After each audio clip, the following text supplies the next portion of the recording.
Bonjour à toutes et à tous, bienvenue. Cette visioconférence vous est proposée par la Fondation C'est Génial qui a pour but de faire découvrir les métiers scientifiques, techniques et du numérique aux jeunes et à leurs professeurs. Je m'appelle Mathilde, je serai l'hôte je serai l'animatrice de cette visioconférence.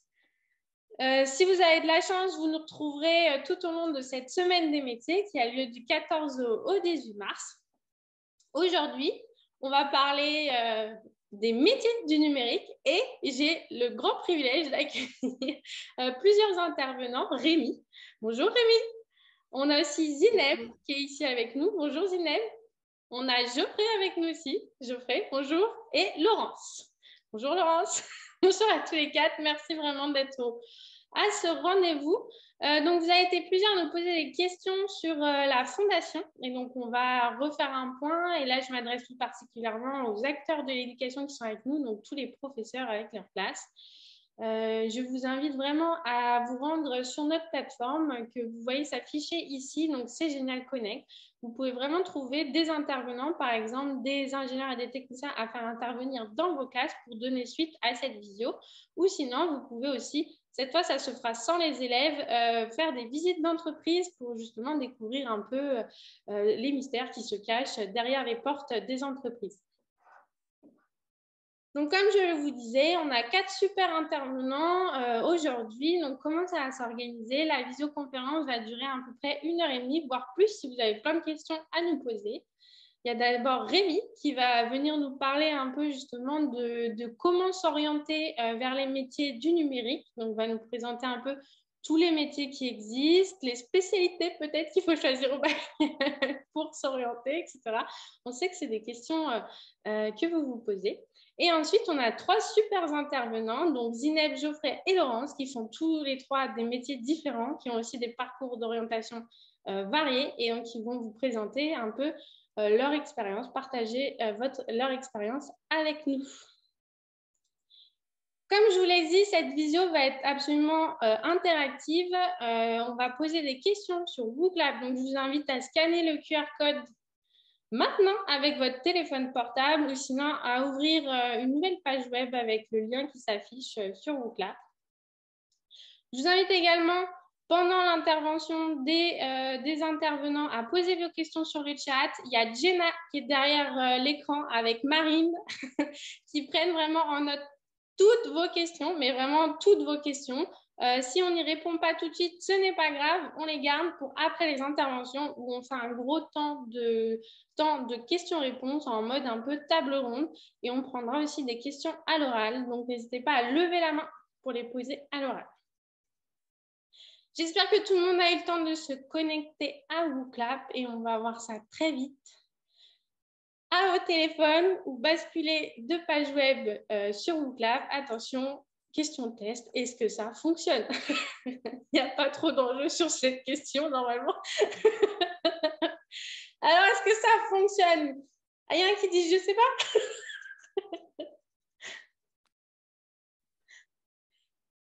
Donc, si vous arrivez à la réponse, c'est que ça fonctionne. Voilà, donc on voit normalement tout. Donc, c'est assez simple, hein. Vous voyez en bas, il y a un chrono qui défile. Vous aurez à peu près 30-40 secondes pour répondre aux questions. Donc, dès que je vous dis de basculer sur Wooclap, il faut être assez réactif. Vous êtes nombreux avec nous aujourd'hui, ça fait plaisir. Voilà, donc ça fonctionne pour tout le monde. C'est super. Pour les retardataires, j'espère que vous avez eu le temps de vous connecter parce qu'on va commencer tout de suite. Bonjour Rémi, merci d'être avec nous aujourd'hui. Est-ce que tu peux te présenter un peu à nos participants? Oui, bonjour, merci de m'accueillir Mathilde, merci, bonjour à tout le monde. Donc, je m'appelle Rémi Ferrand, je suis le délégué général de l'association Talents du numérique. Donc, c'est une association qui a été créée sur l'attractivité des métiers et des formations du numérique, puisque le premier problème du secteur du numérique, c'est le recrutement. Il manque des talents en masse dans tous les métiers. Et donc, notre association, en lien avec les entreprises du numérique et les établissements de formation, va à la rencontre des collèges et lycées, des jeunes, des moins jeunes, pour leur expliquer ce que sont les métiers et les formations du numérique. Évidemment, en lien avec des partenaires comme la Fondation C'est Génial. Donc, on est très content lorsqu'on peut travailler ensemble. Et pourquoi il y a autant de besoins actuellement? C'est parce qu'il y a une digitalisation peut-être de tous les métiers en ce moment? Exactement, c'est ce que je vais expliquer par la suite. Voilà, la transition numérique, la transformation digitale est un phénomène de masse qui impacte certes le secteur du numérique, mais aussi l'ensemble des secteurs, l'ensemble des institutions, organisations et chaque pan de la vie de tout à chacun. Donc effectivement, qui dit transformation numérique dit emploi dans le numérique pour porter voilà, ce phénomène global, à l'instar de la transition écologique. C'est des grands voilà, vecteur important de notre monde en ce moment. Justement, donc tu vas nous présenter un peu tous les métiers qui existent. Oui, alors l'idée, c'est plutôt de présenter le secteur. Sur les métiers, on a la chance d'avoir Zinette, Geoffrey et Laurence qui ont tous trois voilà, un métier qui est voilà, assez emblématique du numérique. Donc, voilà, on pourra insister à ce moment-là. Donc, l'idée, effectivement, c'est de dire que la transformation numérique est un phénomène global hein, qui impacte toutes les activités professionnelles, mais j'ai envie de dire personnelles, hein, parce qu'évidemment, au quotidien, vous le savez très bien, vous utilisez le numérique, vous utilisez l'informatique, et ce qui a eu des impacts importants en termes de compétences et sur les métiers. Ce qu'il faut dire aussi, c'est que si vous n'êtes pas intéressé, c'est peut-être un propos préalable, si vous n'êtes pas intéressé par le secteur du numérique, si vous n'êtes pas intéressé par les emplois IT, il faut vous intéresser et il faut que vous ayez des compétences numériques. Vous aurez besoin de compétences numériques dans chacun de vos emplois. Donc, à minima, essayez de voilà, développer vos compétences numériques, même si vous n'allez pas dans un emploi IT, un emploi du numérique, parce que Donc, c'est assez fondamental. tu veux dire que tu penses que pour à peu près tous les métiers, ça sera nécessaire au bout d'un moment d'avoir des compétences dans le Mais numérique. c'est pas nécessaire au bout d'un moment, c'est nécessaire maintenant. Vraiment, je veux dire, n'importe qui, un comptable, un boulanger, un pharmacien, voilà, est en contact avec l'outil informatique, même s'il ne développe pas forcément l'outil informatique. Et donc, il faut avoir ces compétences-là. Et donc, je vous invite à muscler ces compétences si vous le pouvez. Alors, évidemment, moi ici, et avec nos trois autres intervenants, on va s'intéresser aux métiers techniques et scientifiques du numérique. Mais voilà, il y a des compétences numériques, il faut que vous vous y intéressez au-delà de ce secteur numérique et de ces emplois IT. Quelques chiffres du secteur? Exactement. De quoi parle-t-on quand on parle du secteur du numérique hein? Donc maintenant, c'est un peu plus de 500 000 emplois salariés. Ce qu'il faut dire également, c'est que c'est un secteur qui crée massivement de l'emploi. Depuis 2009, on parle de 175 000 créations d'emplois nets. On est un des rares secteurs en France qui crée de l'emploi de façon structurelle chaque année depuis 20 ans. Et quand on parle d'emplois IT, emplois techniques et scientifiques du numérique, il faut certainement doubler le nombre d'emplois. C'est-à-dire qu'il y a évidemment les informaticiens qui travaillent dans le secteur du numérique, mais il y a également l'ensemble des informaticiens, techniciens d'entreprises qui travaillent dans des organisations impactées par la transformation numérique et qui portent le numérique dans ces organisations et institutions. Donc c'est quelque chose de massif. On parle de 800 à 900 000 voilà, salariés professionnels dans ces emplois et c'est voilà, c'est extrêmement important. Ce qu'il faut dire aussi, et c'est important, c'est que c'est des emplois pérennes, de qualité. 80% de ces emplois sont des emplois de cadre. Hein. On est bien au-delà de la moyenne française, hein, qui est de mémoire de l'ordre de 30 à 35%. Ce sont des emplois en CDI de l'ordre de 93%. Donc, c'est des contrats à durée indéterminée. C'est voilà, les contrats qui permettent généralement de pouvoir acheter des maisons, des voitures, etc. Donc, c'est un gage de sécurité et c'est parfois important. Alors que dans l'ensemble des secteurs en France et dans l'économie française, on est plutôt de l'ordre de 60 à 65%. Et ce qui est important également, c'est que c'est un secteur qui s'ouvre de plus en plus à l'alternance. Donc ça, c'est un dispositif extrêmement Alors peut-être intéressant. rappeler un peu ce que c'est l'alternance. Ouais. Voilà, c'est deux types de contrats qui permettent justement de conjuguer les études, mais également une présence en entreprise, ce qui a un intérêt évidemment hein, pour l'entreprise, hein, puisque ça permet de professionnaliser rapidement les jeunes qui sont sur place, mais également de donner des financements et donc de payer les jeunes, puisqu'ils sont en emploi, et donc de leur donner des ressources financières, ce qui est certainement confortable et plus Et confortable pour les jeunes. l'alternance dont tu parles, tu sais c'est à quel niveau à peu près que ça se passe? Est-ce que c'est... Alors, l'alternance est possible assez tôt, mais dans le numérique, en général, c'est à partir d'un bac plus 2, bac plus 3, même s'il est possible de le faire après le bac, hein, notamment en BTS, en BTS SIO, BTS SN, mais il est particulièrement développé après un bac plus 2. D'accord. Alors, il y a une question, qu'est-ce qu'un CDI? Donc, Un CDI, c'est un contrat à durée indéterminée. En fait, quand tu as alors, c'est moins mon sujet, mais quand tu es en emploi, tu as plusieurs types de contrats, hein. Donc, le contrat, c'est ce qui lie finalement l'employeur et l'employé. Et donc, tu as des contrats à durée indéterminée, c'est-à-dire qu'il n'y a pas de fin au contrat, c'est-à-dire que tu peux travailler 10, 15, 20 ans, et a priori, sauf s'il y a un départ volontaire ou une erreur ou je ne sais quoi, il perdure, ou des contrats à durée déterminée, CDD. Et donc là, c'est en fonction du besoin propre et ponctuel de l'entreprise. On t'embauche sur 3 mois, 6 mois, 2 ans, et c'est assez limité dans le temps et c'est limité dans la quantité de contrats, a priori. Donc, un CDI, c'est un contrat qui est voilà, particulièrement recherché puisque ça permet de construire et développer sa vie personnelle en général. Voilà. Oui, c'est la sécurité un peu de l'emploi. Dans les autres chiffres, il y a quand même un chiffre assez important, c'est sur l'âge un peu des gens qui sont employés dans les métiers du numérique. Oui, alors voilà, c'est un secteur jeune, donc évidemment, on retrouve particulièrement des jeunes dans ce secteur, donc c'est important. Alors, enfin, moi, ce qui m'interpelle, c'est plutôt le dernier chiffre, le 28% de femmes. Ça, on Voilà, est d'accord. voilà, il faut savoir que voilà, s'il y a pénurie, elle est particulièrement marquée auprès du public féminin. En plus, là, on parle de 28% de femmes dans l'ensemble du secteur, hein, mais si on va dans les emplois techniques et scientifiques du numérique, on est plutôt à 10, 15, 20%. Moi, dans l'ensemble de mes écoles et de mes établissements de formation, on est à 19,4% voilà. Donc, ce qui est assez dramatique, en fait, hein, quand même, pour le secteur, pour l'avenir du secteur, pour l'avenir qu'on crée avec le numérique. Donc, sachez, hein, mesdemoiselles, mesdames, si vous êtes intéressés par le numérique, vous serez particulièrement les bienvenus. Il y a une recherche vraiment actuellement de femmes qui s'impliquent dans les métiers du numérique? En fait, il y a en tout cas, il y a une mobilisation de l'écosystème. Hein, donc, il n'y a pas une école, il n'y a pas une entreprise qui a voilà, un plan spécifique dédié à la diversité et à la mixité, parce que c'est particulièrement problématique et qu'on a besoin de l'ensemble des regards et du regard féminin notamment pour développer voilà, des projets informatiques et un monde informatique qui soit voilà, qui reflète en fait la société et l'ensemble des personnes qu'on peut y trouver. Et comment si tu as une idée de pourquoi il y a aussi peu de femmes qui s'impliquent dans les métiers du numérique? Alors, il y a plusieurs choses. Hein, c'est le rapport. Enfin, il y a la première, c'est finalement les stéréotypes, la question des genres, c'est-à-dire comment sont éduquées les jeunes femmes, voilà, sur le rapport des femmes et des mathématiques, qu'est-ce qu'on dit aux jeunes femmes par rapport aux mathématiques ou aux sciences en général. Et on a pu démontrer, hein, c'est que en disant à une jeune femme face à un même exercice en disant que c'est un exercice de mathématiques ou un exercice de logique, même si c'est le même exercice, que parce que c'était des mathématiques, elles y arrivaient moins, alors que c'était le même exercice.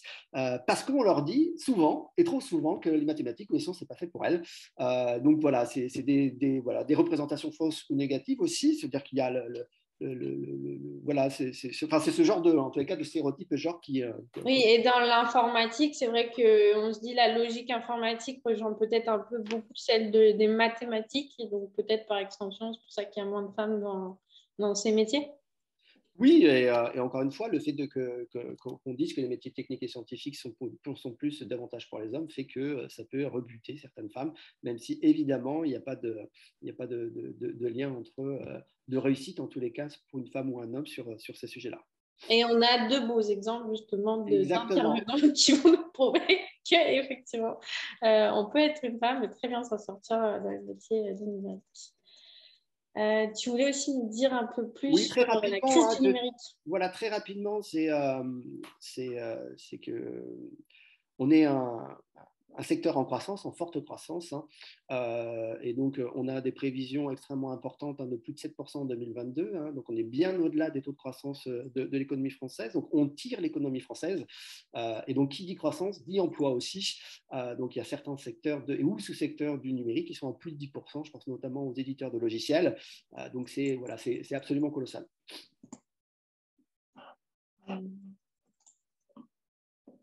Alors, tu voulais nous en dire peut-être un peu plus sur les études qu'il faut pour accéder Alors, au avant de parler des études, dire que notre secteur évidemment recrute énormément de jeunes talents. Alors généralement, on parle voilà, des taux d'insertion des jeunes dans l'étude. Moi, c'est un chiffre que je veux dire, c'est 70% que vous voyez là. 70% des diplômés dans le numérique niveau Bac+5 ont un emploi avant d'être diplômés.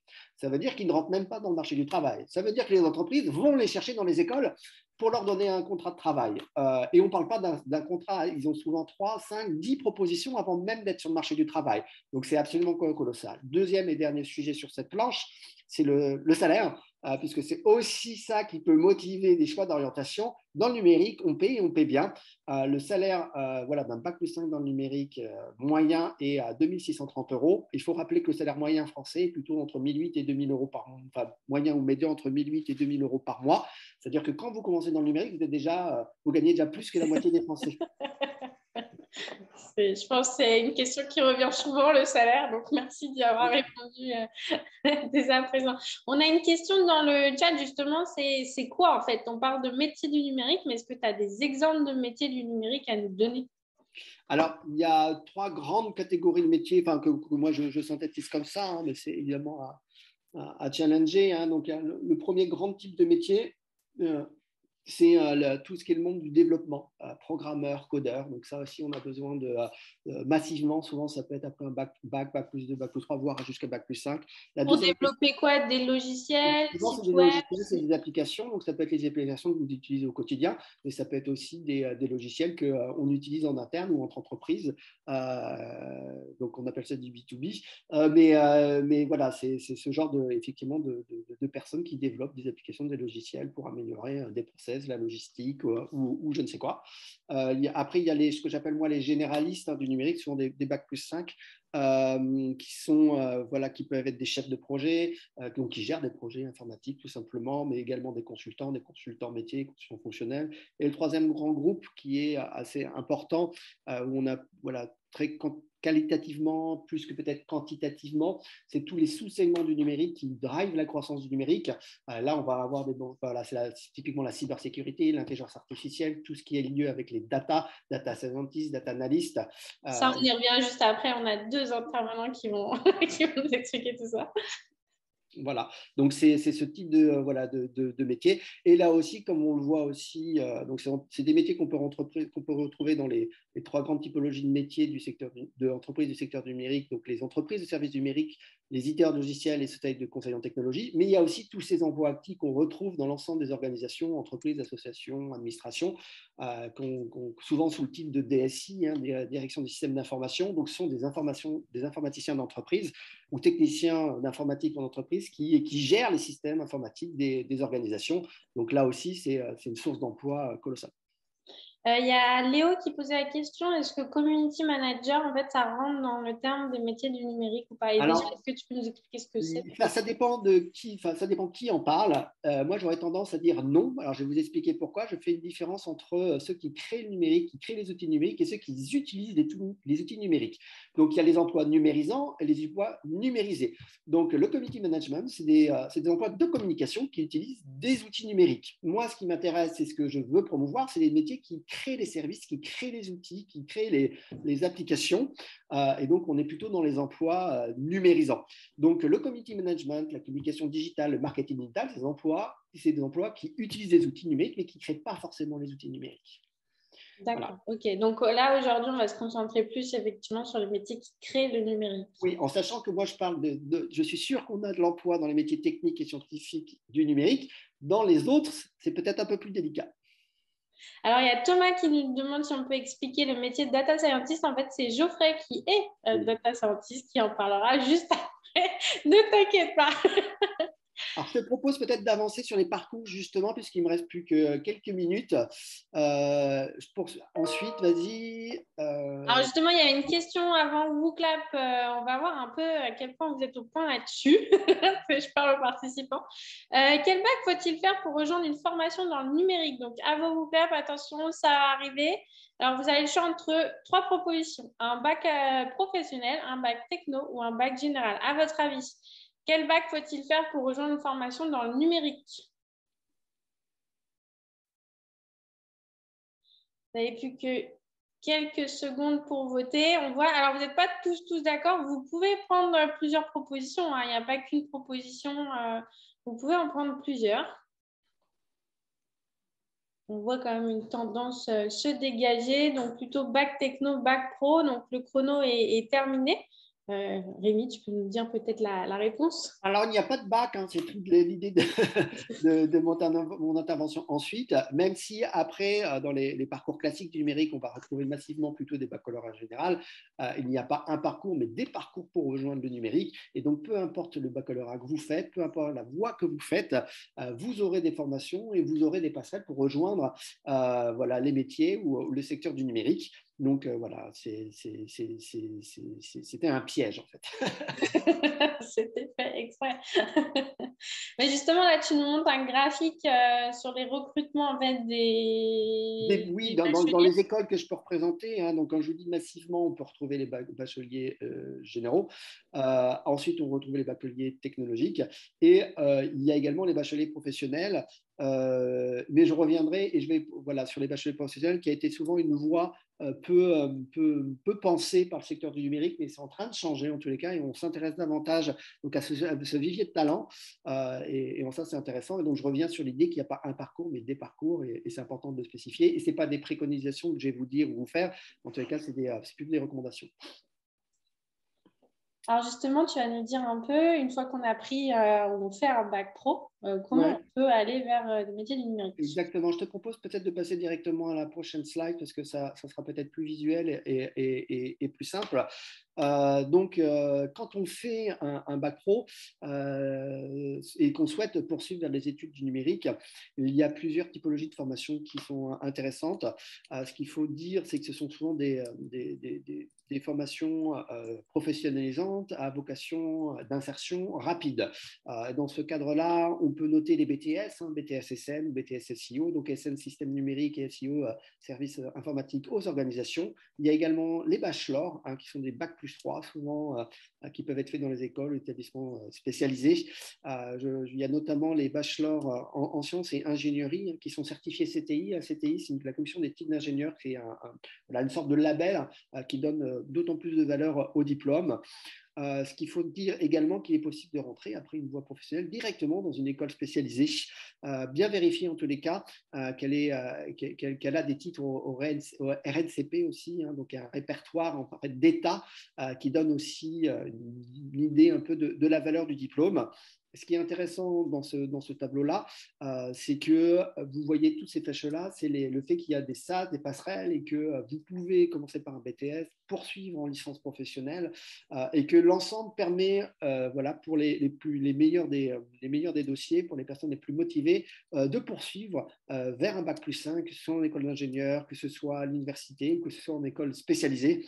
Ce qui est important également pour la voie professionnelle, et je tiens à le dire, c'est la création d'une mention complémentaire. Une mention complémentaire, c'est une année à l'issue de son bac pro qu'on peut faire, qui s'appelle Service numérique aux organisations, qui permet un peu de se muscler sur les fondamentaux avant de poursuivre dans l'enseignement supérieur, ce qui permet voilà, d'avoir un taux de succès supérieur, certainement. Donc, je pense que c'est assez intéressant de s'intéresser à cette mention complémentaire avant de poursuivre dans un parcours dans l'enseignement supérieur lorsqu'on est ici de la voie professionnelle. D'accord. Oui, parce que beaucoup pensent que la voie professionnelle, en fait, ferme beaucoup au métier du numérique. Donc là, je pense que c'est très important de dire que ce n'est pas le cas. Ensuite, tu voulais nous parler un peu de la voie technologique. Donc, il y a Oui, 2 bacs qui peuvent y mener. exactement. Donc, les deux bacs, c'est surtout le premier d'ailleurs, mais l'autre est intéressant. Nous, historiquement, hein, dans la voie technologique, le bac le plus intéressant pour nous est le bac STI 2D, mais il y a aussi des parcours qu'on peut faire avec le STMG, hein, donc c'est plutôt le management et la gestion. Et pareil, je te demandais de poursuivre sur l'autre parcours. Lorsqu'on a fait ces deux bacs, notamment STI 2D, on voit voilà, un horizon qui est peut-être un peu plus fourni en termes de parcours possible. Donc, on retrouve avec cette même couleur jaune les diplômes qui sont souvent insertion professionnelle rapide, très professionnalisant. Donc, on retrouve les bachelors et les BTS, mais également une possibilité maintenant de formation qui peuvent être plus longues. Donc, il y a les parcours universitaires classiques, hein, j'ai envie de dire, avec la licence informatique. On retrouve les BUT qui sont le nouveau nom des IUT, DUT Oui. que vous pouvez connaître, donc les bachelors universitaires technologiques. Là, il y a plusieurs BUT qui sont intéressants pour nous. Les BUT informatiques, les BUT MMI, donc le métier du multimédia et de l'Internet, les BUT STID, le BUT réseau et télécommunication également. Ce qui est important, est-ce qu'on ne le sait pas, on ne sait pas suffisamment, c'est que dans la voie technologique, on peut faire une classe prépa, donc une CPGE, qui s'appelle spécialisée, oui, pour les bacs techno. Exactement, qui s'appelle Technologie et Sciences Industrielles, donc TSI.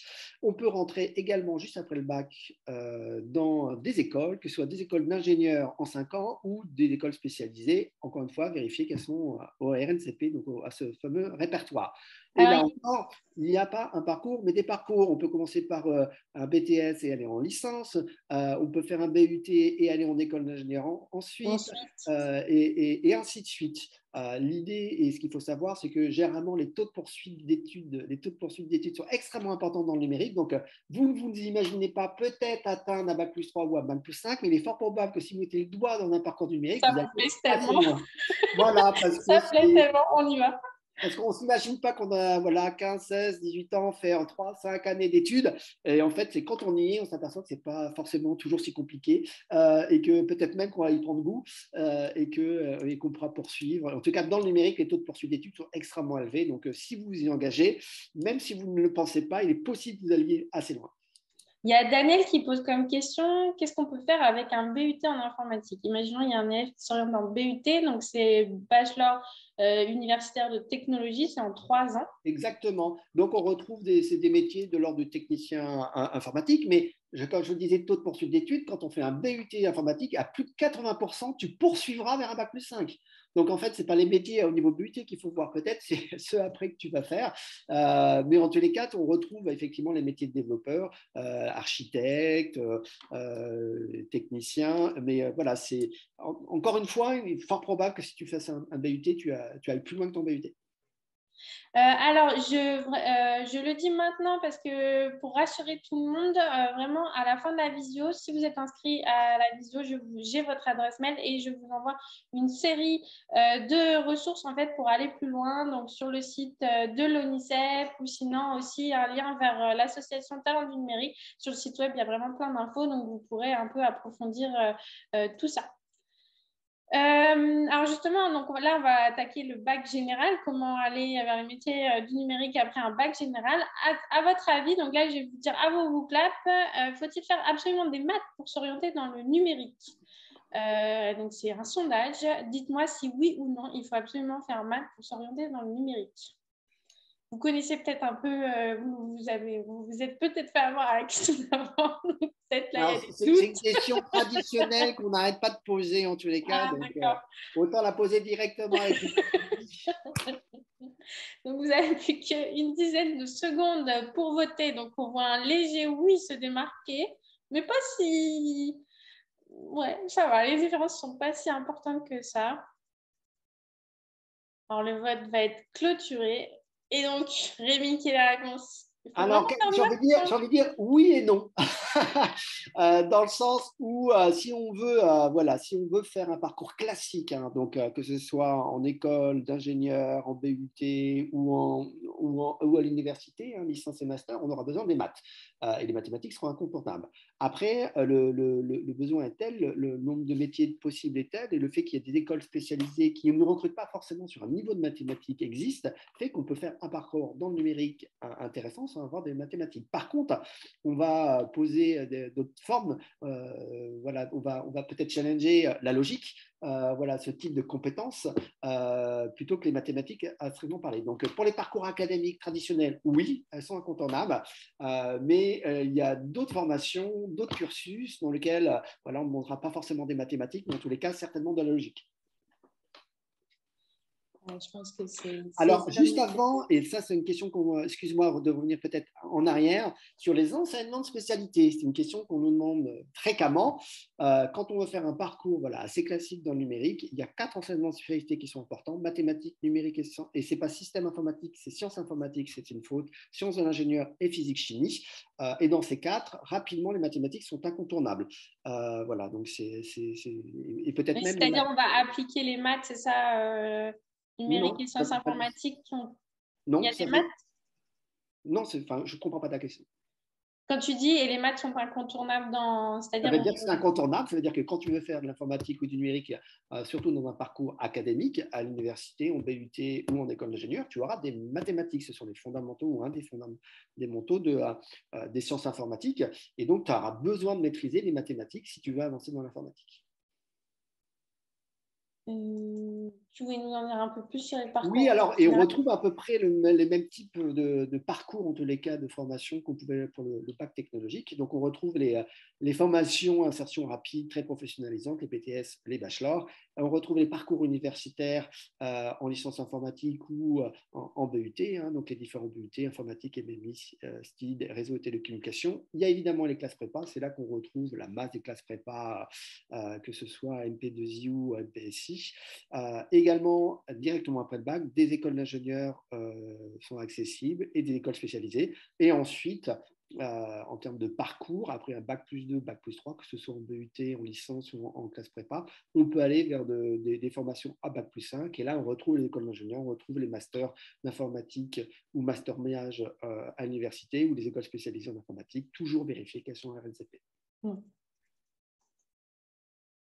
Oui, c'était ça, à Talent du numérique, vous avez développé une application un peu pour découvrir les métiers. Exactement, si le cœur vous en dit, je vous invite à aller sur notre site ou notamment ou sur le site de l'ONICEP, hein, puisqu'on travaille beaucoup aussi avec l'ONICEP. Donc, on a développé une application d'aide à la décision en matière d'orientation. Et donc, en répondant à quelques questions assez simples, on voit la diversité des parcours, la diversité des métiers et ce qu'on peut faire dans le numérique en fonction de son profil. Donc, c'est un outil assez sympa à utiliser pour vous échauffer avant peut-être de rentrer dans le numérique. Il y a un QR code qui permet d'accéder à l'application. Bien sûr, Exactement. on l'enverra en ressources, hein. Après la visio, vraiment, on vous envoie toutes les infos et le lien justement vers l'application. Merci beaucoup, Rémi. Alors, on a quand même une petite question. Je vais prendre une petite question. Il y a Mathis qui nous demande, qui lui, il dit qu'il adore tout ce qui est modélisation 3D, graphisme, création de pages web, etc. Et il voulait en savoir plus, en fait, pour s'orienter, peut-être, si tu as quelques tips à Bah, lui donner. moi, quand je vois ça, alors il y a beaucoup écoles spécialisées hein, qui font cela, d'écoles de graphisme. Il y a aussi certainement le BUT MMI, un métier du multimédia et de l'Internet. Donc, c'est ce type de formation qu'on peut voir. Effectivement, les graphismes utilisent beaucoup d'outils numériques. Oui, c'est ça. Il dit qu'il aimerait s'orienter vers un lycée peut-être STI 2A. Je ne sais pas ce que ça veut dire. Merci beaucoup, Rémi. N'hésitez pas à poser vos questions hein, dans le chat à Rémi. Il revient très, très vite pour répondre à toutes vos questions. On va passer à Zineb. Zineb, oui, je te vois à la caméra. Bonjour, Zineb. Est-ce que tu peux te présenter un peu à nos participants et Bien participantes? sûr. Bonjour à tous, moi c'est Zineb Swidnan, j'ai 35 ans et je suis maman d'une petite fille de 4 ans et je suis là aujourd'hui pour vous présenter justement mon parcours et mon rôle en tant qu'architecte de solutions chez AWS. Ouais, alors architecte solution, pour l'instant, on ne va pas nous dire Ouais. ce que ça veut dire, mais tu vas On nous va y revenir expliquer petit à ça. petit. Exactement. Est-ce que tu peux nous expliquer un peu ton parcours d'orientation? Comment tu es arrivé là où tu es aujourd'hui? Bien sûr. Alors, juste pour la petite histoire, en fait, moi, j'ai fait la majorité de mes études au Maroc. Du coup, j'ai grandi là-bas. Je pense que j'étais comme la majorité d'entre vous, c'est-à-dire, je ne savais pas du tout vers quoi m'orienter. Et je pense que en baccalauréat, j'ai fait juste un test, c'est-à-dire je me suis dit, allez, je vais tenter l'électronique, mais je me suis rendu compte très vite que ce n'était pas du tout mon domaine de prédilection. C'est pour ça que après mon bac électronique, j'ai décidé de faire une école d'informatique parce que là, j'ai commencé à sentir que l'informatique, c'est un métier d'avenir et que c'est un domaine en tout cas qui ne connaîtra pas la crise. Et du coup, pendant ces 4 années de formation, c'était assez générique, je dirais, parce que j'ai pu toucher à tout, c'est-à-dire faire et du développement, faire du réseau et des systèmes d'information. Et après ces 4 années, c'est là que je suis venue en France justement pour faire directement ma 2e année de master, mais cette fois-ci avec une casquette plus réseau, parce que voilà, j'ai fait un master administration et sécurité des réseaux à l'université de Reims. Bah, vous remarquez Réseau, c'est pas... le parcours atypique, en fait, c'est tout ce qui concerne les connectivités réseau des entreprises, tout ce qui est communication au travers du réseau, etc. D'accord. Bon, vous remarquez le parcours assez atypique, bac électronique, bac plus 4 informatique générique et un master administration sécurité des réseaux. Mais pour rester fidèle à mes habitudes, vous avez remarqué que mon premier travail était dans les systèmes d'information. Voilà, c'est vraiment assez atypique jusque bout. C'est-à-dire mon premier emploi, c'était dans le domaine des systèmes d'information, principalement en tant qu'ingénieur système Linux. Alors, qu'est-ce que Juste pour ça veut dire? expliquer ce que c'est exactement, c'est qu'au sein de l'INRA, en fait, on s'occupe à gérer tous les serveurs qui sont mis à disposition des chercheurs. En fait, les serveurs, c'est des machines sur lesquelles les chercheurs vont installer des applications. Ça peut être aussi des bases de données pour stocker les données issues de leur recherche, etc. Et du coup, en tant qu'ingénieur, on est amené à gérer tout ce parc informatique avec des serveurs, avec du stockage, avec la gestion de la sauvegarde, avec du réseau, etc. C'est beaucoup de tâches au quotidien pour maintenir en fait ces serveurs et ces salles serveurs, ces centres de données dont on va parler juste après. Et ta formation, initialement, elle ne menait pas ce genre de métier, c'est ça? En fait, durant les bacs, les 4 années que j'ai fait, c'est ce que j'avais dit, en fait, c'était assez générique parce que j'ai pu faire en fait des systèmes d'information. Du coup, il y avait un côté de mes études qui était orienté vers ça. Et aussi, j'ai fait du développement et du réseau. C'est pour ça, en fait, que ces 4 années, c'était assez générique. Et mine de rien, ils m'ont permis un peu de m'orienter vers tout.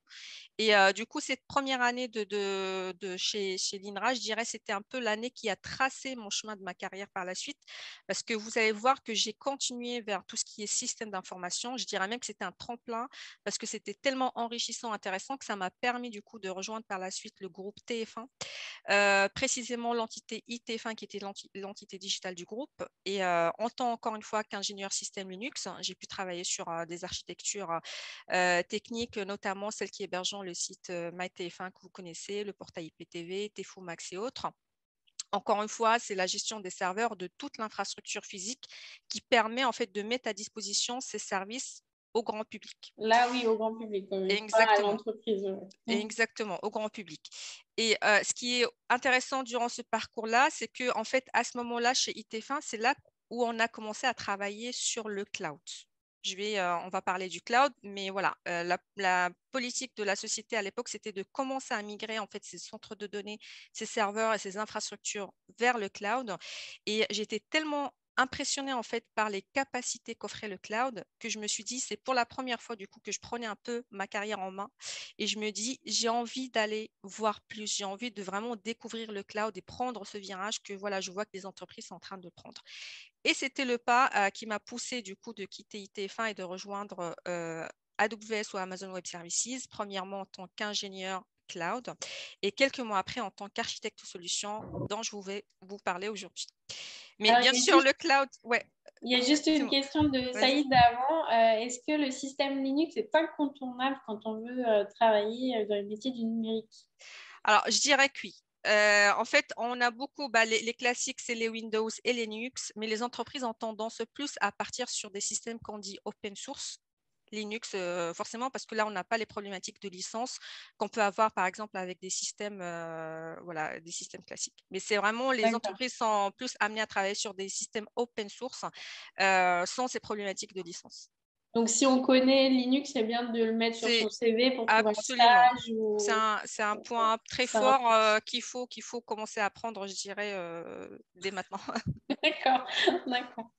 Oui, il y avait une question vocable quand même, parce que là, tu nous parles du cloud. Ouais. Est-ce que vous Est-ce qu'on savez, sait moi, je m'adresse aux participants et participantes, est-ce que tout le monde sait ce que c'est le cloud? Donc, avant vous clap, qu'est-ce que le cloud? Donc là, vous avez plusieurs propositions. Vous pouvez en choisir plusieurs, hein. Vous pouvez en prendre plusieurs, pas qu'une. Donc, est-ce que c'est un nuage, un espace de stockage pour des photos ou des vidéos, un espace de travail collaboratif, un ensemble de serveurs, plein d'autres choses, pas que ce qu'on a cité précédemment. Alors, on voit que tout le monde est en train de répondre. Je crois que j'ai oublié le chrono, mais c'est pas grave. Au bout d'un moment, on arrêtera les... Quand je verrai que ça bouge plus, on va arrêter. Donc, je vous laisse encore une petite dizaine de secondes pour répondre, pour les derniers, pour répondre. On voit quand même quelques tendances à se dégager.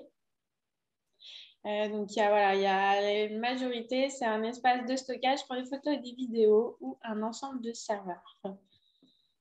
Ok, on va arrêter le vote. Et donc, les réponses correctes, je les affiche en vert, mais peut-être tu veux nous en dire un peu plus, Zinette. Exactement. En fait, le cloud, c'est tout ça et bien encore. si je peux dire, en fait, pour expliquer, en fait, les clouds, c'est la mise à disposition de ressources informatiques à la demande via Internet. Quand je parle de ressources informatiques, ça peut être en effet du stockage pour des photos, des vidéos, ça peut être des serveurs pour pouvoir héberger des applications, ça peut être Alors, il y du a nous qui réseau. nous demande c'est quoi un serveur? Est-ce que tu peux Alors, réexpliquer? exactement, un serveur, je vais vous montrer une photo juste après, mais un serveur, en gros, c'est une machine qui peut être virtuelle ou physique qui va héberger, c'est voilà, un ordinateur. En fait, si vous voyez ici, c'est des salles serveurs, on dit c'est des data centers. Et ce que vous voyez dans des DB comme ça, en fait, les petits traits qui s'allument, ça, c'est un serveur. Et en général, les entreprises, ils gèrent ce genre d'architecture, d'infrastructure, pardon, pour héberger les applications qu'ils présentent à leurs clients ou en interne. Du coup, un serveur, il faut le voir comme une machine. Et quand on parle en fait de cloud, c'est tous les services informatiques qu'on peut trouver, c'est-à-dire les serveurs, les bases de données, le réseau et plein d'autres, mais qui sont accessibles via Internet. Je donne un exemple simple. Quand vous entrez dans une salle, vous allumez la lumière, vous avez, en fait, vous cliquez sur l'interrupteur, vous avez la lumière. Mais vous ne vous posez pas la question de comment cette lumière est arrivée jusqu'à chez moi, la production de la centrale électrique, l'acheminement, etc. Le cloud, c'est exactement la même chose dans le domaine de l'informatique. Ça veut dire les entreprises n'ont plus à gérer ce type d'infrastructure que vous voyez là. Mais par exemple, s'ils ont besoin de serveurs ou de 10 serveurs ou de 100 serveurs pour héberger une application, via Internet, en fait, via une interface ou via le code, ils peuvent juste dire, moi, je veux 10 serveurs et ils peuvent les avoir et travailler directement sur ces serveurs-là sur le cloud. C'est vraiment pour simplifier un peu le cloud. Et du coup, voilà, ce que vous voyez ici dans les deux photos, c'est malheureusement, je dirais la réalité, c'est plus la photo de droite que celle de gauche que les entreprises font face. C'est souvent ça. Dans les meilleurs des cas, ça peut être c'est la gauche, mais justement, le cloud est venu pour débarrasser les entreprises sur tout le poids de la gestion de ce type d'infrastructure et de les laisser se concentrer sur leur cœur de métier, sur leur business et innover en fait, parce que tout ce temps-là qui ne passe pas accablé à gérer en fait, quand on dit centre de données, c'est gérer la climatisation aussi de ces espaces-là pour Oui, que ça parce que chauffe ça pas. chauffe beaucoup, oui, oui. Exactement, gérer les onduleurs pour que s'il y a une coupure d'électricité, que ça puisse reprendre, gérer les connectivités Internet, etc. C'est vraiment un investissement fastidieux, que ce soit humain ou business aussi financier, que les entreprises n'ont plus à faire. Et justement, tous ces services-là, ils vont les avoir directement sur le cloud. Et toi, du coup, tu travailles sur le cloud, justement. Exactement. Alors, juste pour peut-être présenter mon entreprise assez rapidement, c'est AWS ou plutôt Amazon Web Services. Juste pour la petite histoire, en fait, AWS a été créé par la société mère qui est Amazon, que tout le monde connaît. Et en fait, c'est venu après une décennie que AWS en fait a géré elle-même ses propres centres de données que vous voyez. En fait, elle a acquis une certaine expérience sur tout ce qui est administration, gestion à grande échelle et sécurisation de ces infrastructures. Et du coup, elle a mis à disposition tout ce savoir-faire-là à ses clients. C'est un fournisseur cloud, mais pas que, parce que ça propose des services, comme j'ai dit, et quand je dis services réseau, etc., mais AWS, c'est plus de 200 services aujourd'hui. C'est aussi un allié fort en termes de sécurité, en termes d'innovation, en termes d'intelligence artificielle, au travers des différents services, de la panoplie de services que propose. Et au final, c'est un cloud mondial qui est présent un peu partout dans le monde pour être au plus près de ses clients.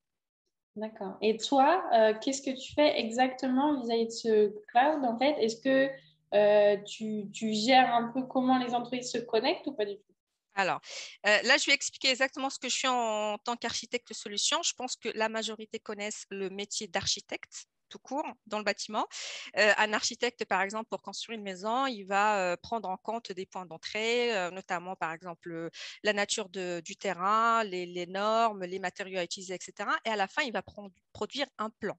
Et ce plan-là va valider la construction d'une maison, par exemple. Moi, mon rôle en tant qu'architecte, c'est exactement la même chose, mais dans le domaine de l'informatique. C'est-à-dire, je peux avoir un client qui a, par exemple, 10 serveurs, comme ce que vous avez vu dans un centre de données, et il veut migrer ces serveurs-là sur le cloud. Mon but premier, c'est vraiment d'établir une relation de confiance avec le client et de travailler avec lui pour comprendre ses contraintes techniques, comprendre les technologies qu'il a, comprendre les points de blocage qu'il peut avoir. C'est-à-dire, tu veux comprendre ce dont il a besoin dans le cloud, c'est ça, pour continuer son Exactement, c'est activité? vraiment D'accord. bien identifier l'existant qu'il a pour à la fin lui produire, là, ce que vous voyez dans l'image au milieu, c'est un schéma d'architecture qui va représenter la solution cible qu'il peut avoir sur le cloud. En fait, chaque brique que vous voyez, c'est un service service correspondant à ce qu'il peut avoir chez lui. Oui, parce que juste avoir en fait, s'il te demande un espace de stockage pour des vidéos, des photos, nous, utilisateurs, on a juste ça, mais on ne se doute pas qu'il y a tout comme tu dis, une architecture derrière, en fait, pour pouvoir Exactement, à mettre en place pour pouvoir mettre le service comme il se doit.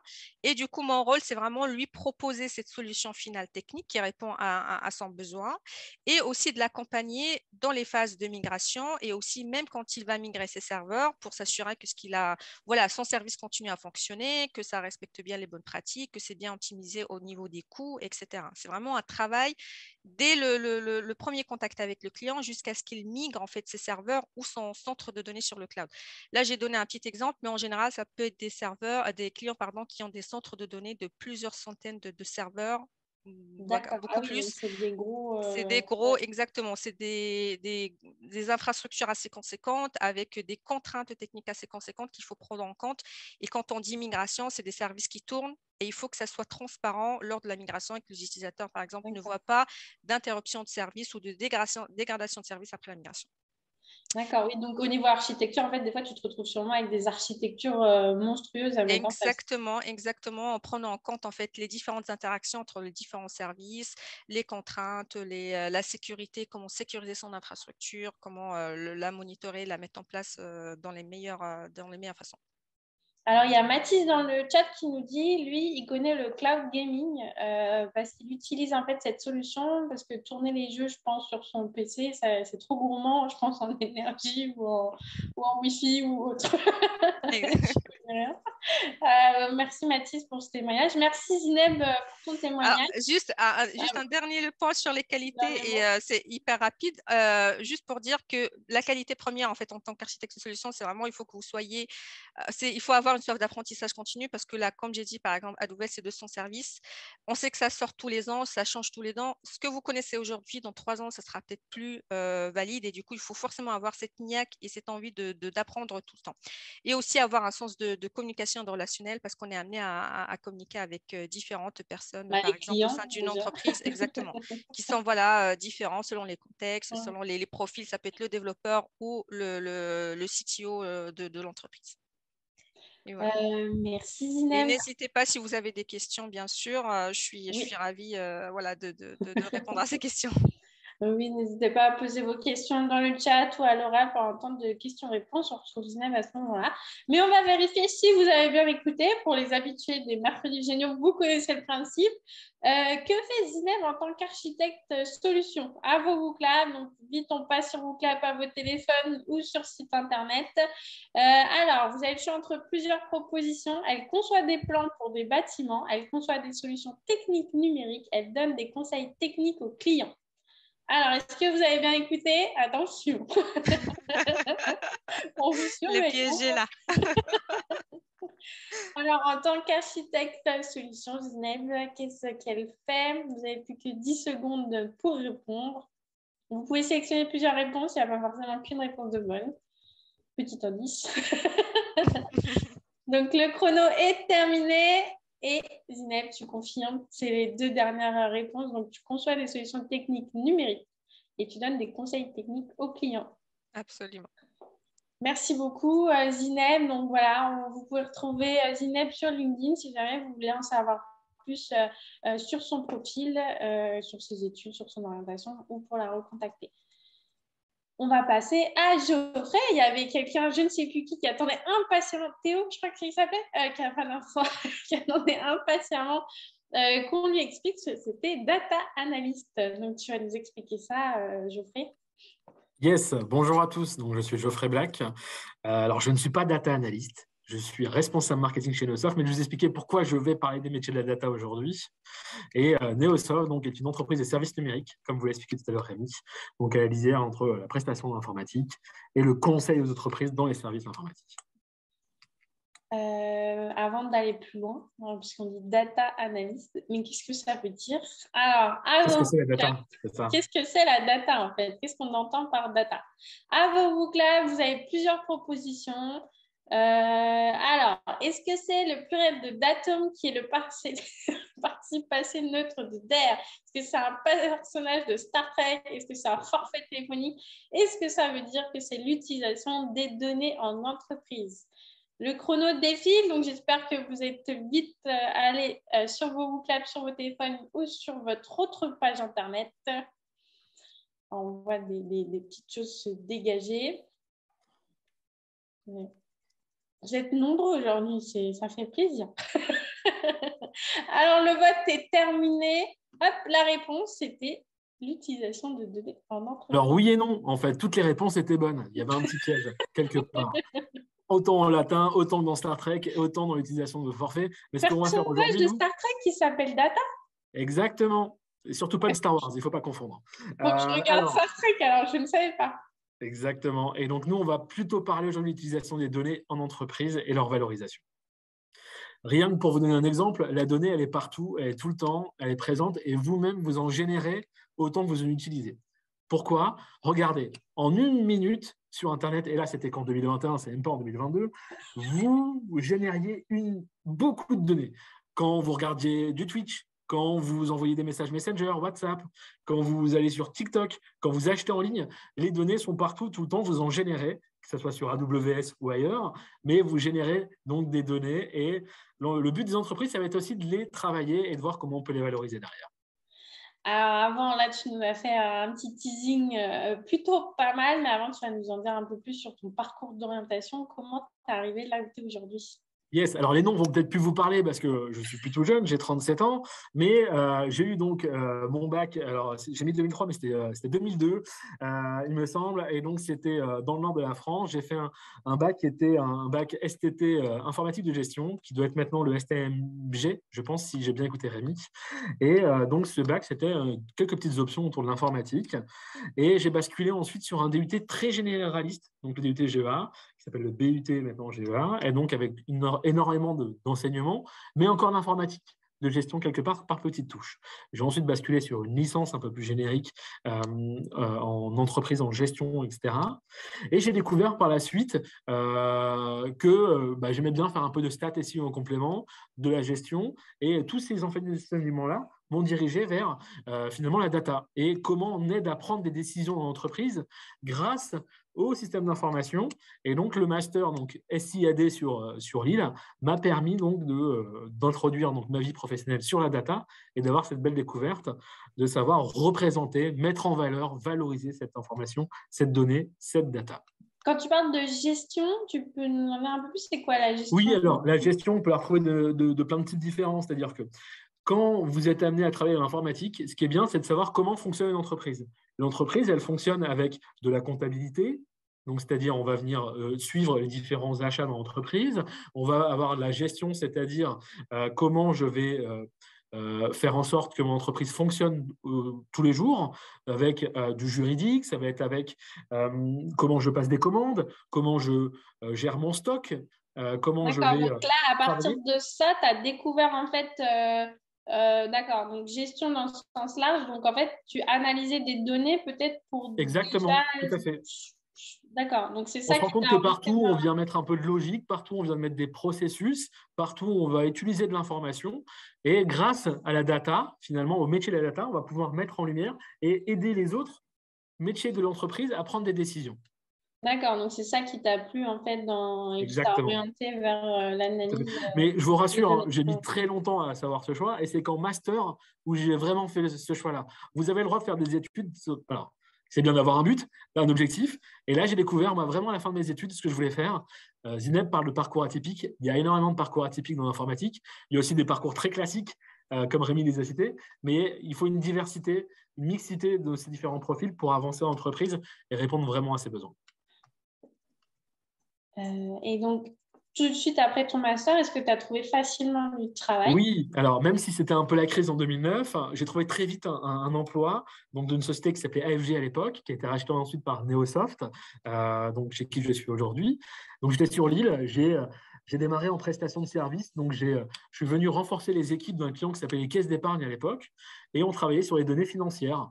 Pendant 3 ans, on a mis en place plein de flux particuliers d'informations, de tableaux de bord. Donc, c'est des grands tableaux, un peu comme Excel, avec des indicateurs. Oui, non, le nombre de commandes, le nombre de tout un tas de choses pour donner finalement aux conseillers en banque une capacité à faire des choix, une capacité à proposer des meilleurs services à ses clients.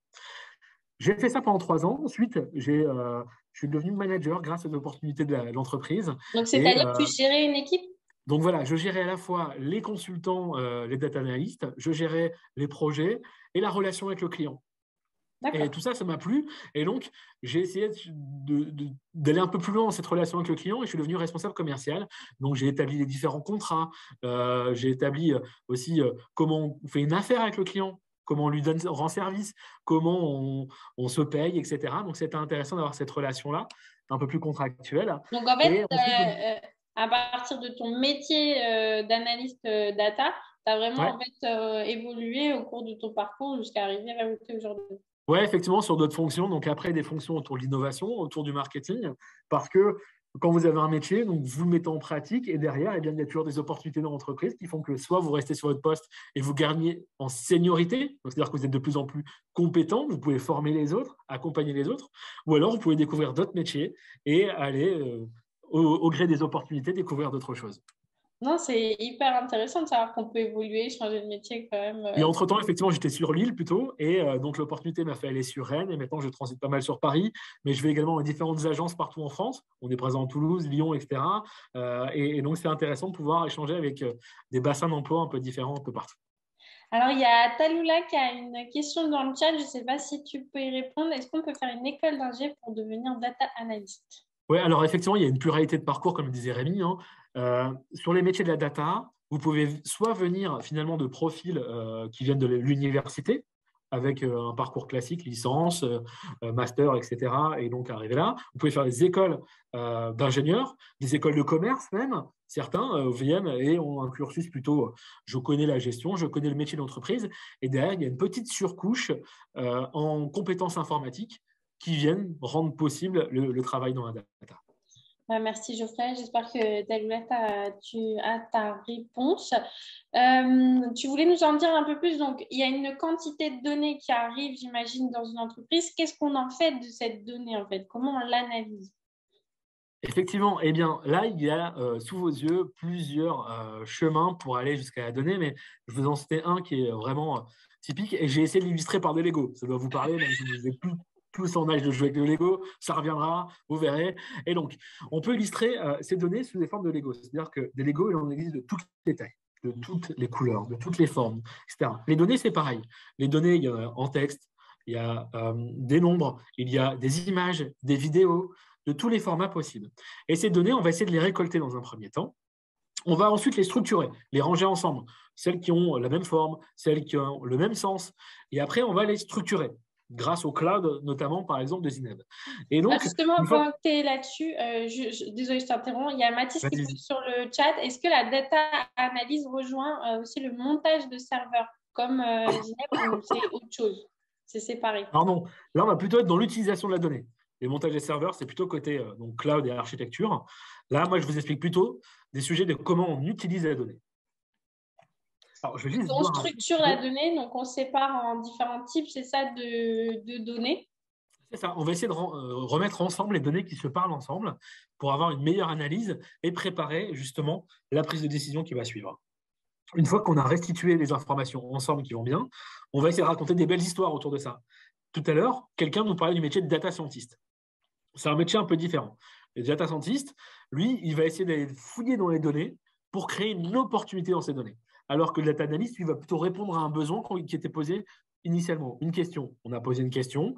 On lui a dit, joue avec ces Legos-là parce qu'on a la réponse à l'intérieur, structure-les, réponds-moi. Le data scientist, lui, il va fouiller dans tous ces Legos. Et il va commencer à assembler les Legos ensemble, créer et mettre un algorithme autour de ça.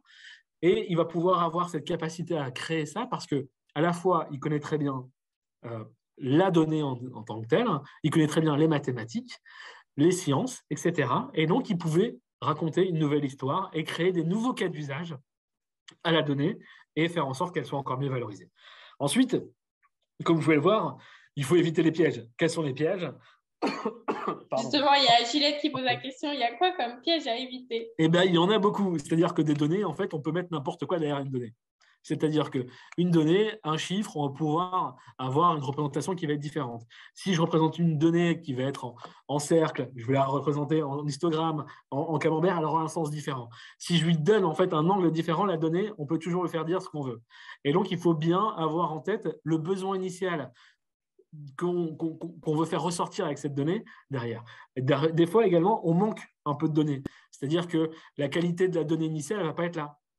On va avoir des Legos qui manquent, on va avoir des Legos finalement qu'il va falloir retailler un petit peu ou changer de couleur parce que la manière dont on l'a collecté n'est pas forcément la bonne. Et donc, il y a tous ces pièges-là qu'il va falloir éviter, donc la qualité de données et également le sens qu'on va donner à la donnée derrière. Un cas pratique, tu me dis si j'ai bon ou pas, mais je pense à quelque chose, c'est les algorithmes des réseaux sociaux, par exemple, je pense notamment à TikTok dont tu as parlé. On voit quand même beaucoup de vidéos qui ressemblent, ou de pubs, qui ressemblent à des choses qu'on a déjà regardées. C'est comme ça qu'ils nous proposent des nouveaux contenus. Est-ce qu'il y a un algorithme derrière, justement, qui fait cette analyse de données, qui regarde à quoi on réagit pour nous proposer des choses similaires après? Effectivement, là, on est clairement en adaptation, c'est-à-dire qu'on va analyser l'historique de consommation de l'utilisateur pour essayer de lui proposer la vidéo qui va mieux lui convenir. On appelle ça la recommandation, finalement. D'accord, ok. Donc, en fait, il y en a vraiment partout, l'analyse de données, sans qu'on s'en rende compte. T'es muté, je fais avec ton micro.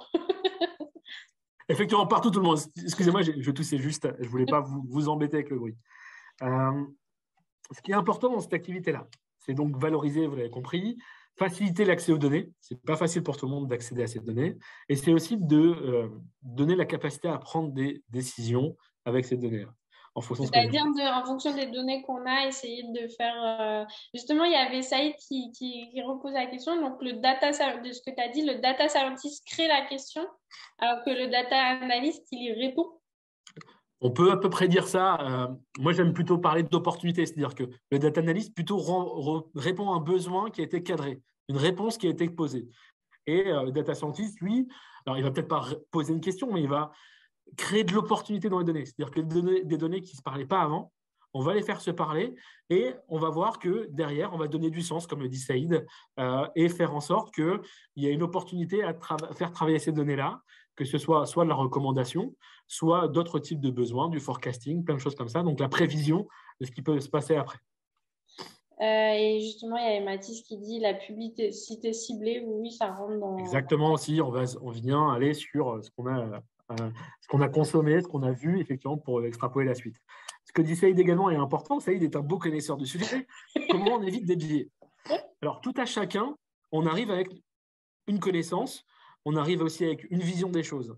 Et il faut au maximum sortir de ça parce que si on met sa propre connaissance et sa propre vision des choses dans ces algorithmes, eh bien, il y a très vite des biais qui vont se poser. Et donc, c'est-à-dire que si on a fait une étude sur, par exemple, le panel donc, des personnes qui sont présentes à cette vidéo aujourd'hui présent, et on se dit que de facto, de façon, l'informatique, ça intéresse que les hommes, et donc on va essayer de s'intéresser qu'aux hommes et répondre qu'aux hommes, et bien on va oublier toutes les femmes qui sont devant nous.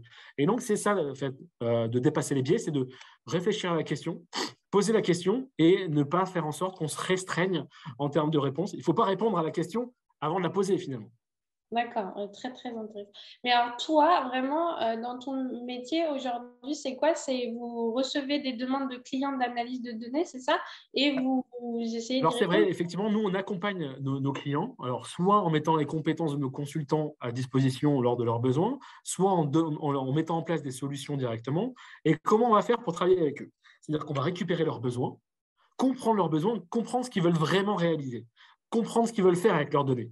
Ensuite, on les aide à collecter les données en fonction des données qu'ils ont à l'intérieur de l'entreprise, mais également ce qu'on appelle l'open data, toutes ces données qui sont en dehors de l'entreprise, qu'on va aller chercher, qui sont gratuites ou pas, qui sont accessibles ou pas. Et ensuite, on va proposer des solutions d'architecture. Donc, comme l'a expliqué tout à l'heure Zineb, comment on met la donnée, avec quelles données, etc., quels outils on vient utiliser. Et après, on met en place on met cette solution en œuvre qui va produire des résultats et que l'entreprise va pouvoir donc utiliser par la suite. D'accord. Bah, merci beaucoup, Geoffrey. C'était Pour finir, comme Zineb tout à l'heure, quelle unité il faut faire? Juste rapidement, en fait, il faut être curieux. Je vous invite vraiment à être curieux, à vous intéresser à beaucoup de sujets. Ce qui m'a aidé, moi, c'est vraiment essayer de comprendre le besoin de mon client à chaque fois. Et donc, c'est ce côté relationnel, curiosité, et réussir à conceptualiser ce que lui, il a besoin, et donc le mettre en œuvre après derrière. C'est vraiment ça qui va vous aider et vous permettre d'avancer dans vos futurs métiers. Merci beaucoup, Geoffrey. Alors, on a une question WooClap pour voir si vous avez bien écouté. Normalement, j'espère que oui, avec les Lego, ça vous a aidé. WooClap, on bascule sur WooClap. Dans quel ordre analyse-t-on les données? Vous avez de la data.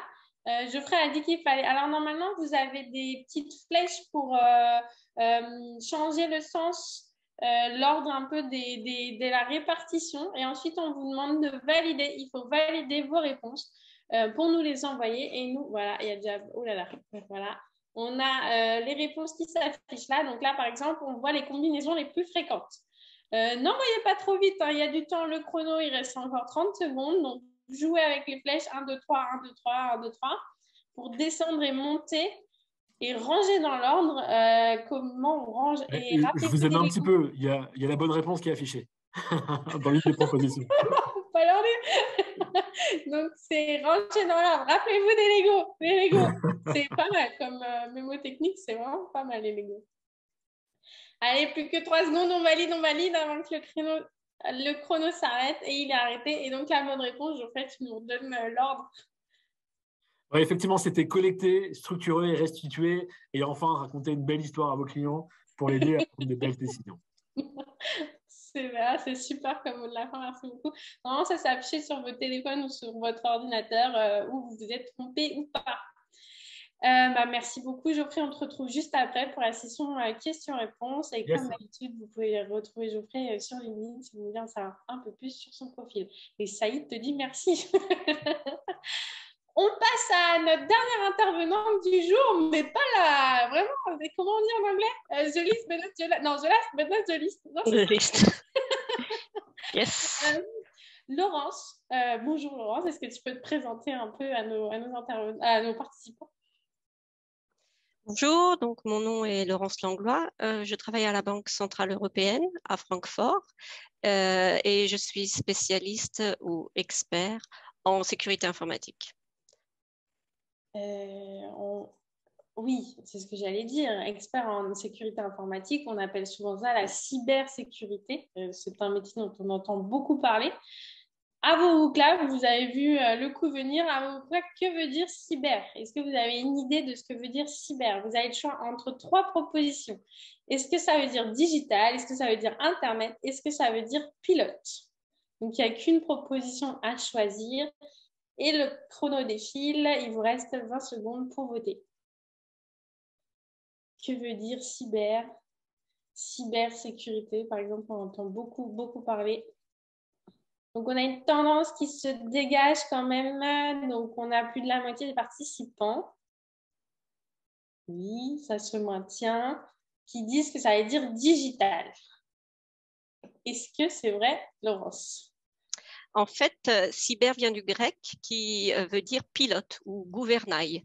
Donc, en fait, la sécurité, la cyber a été déjà prononcée en 1948 où on expliquait la maîtrise des machines par ce mot.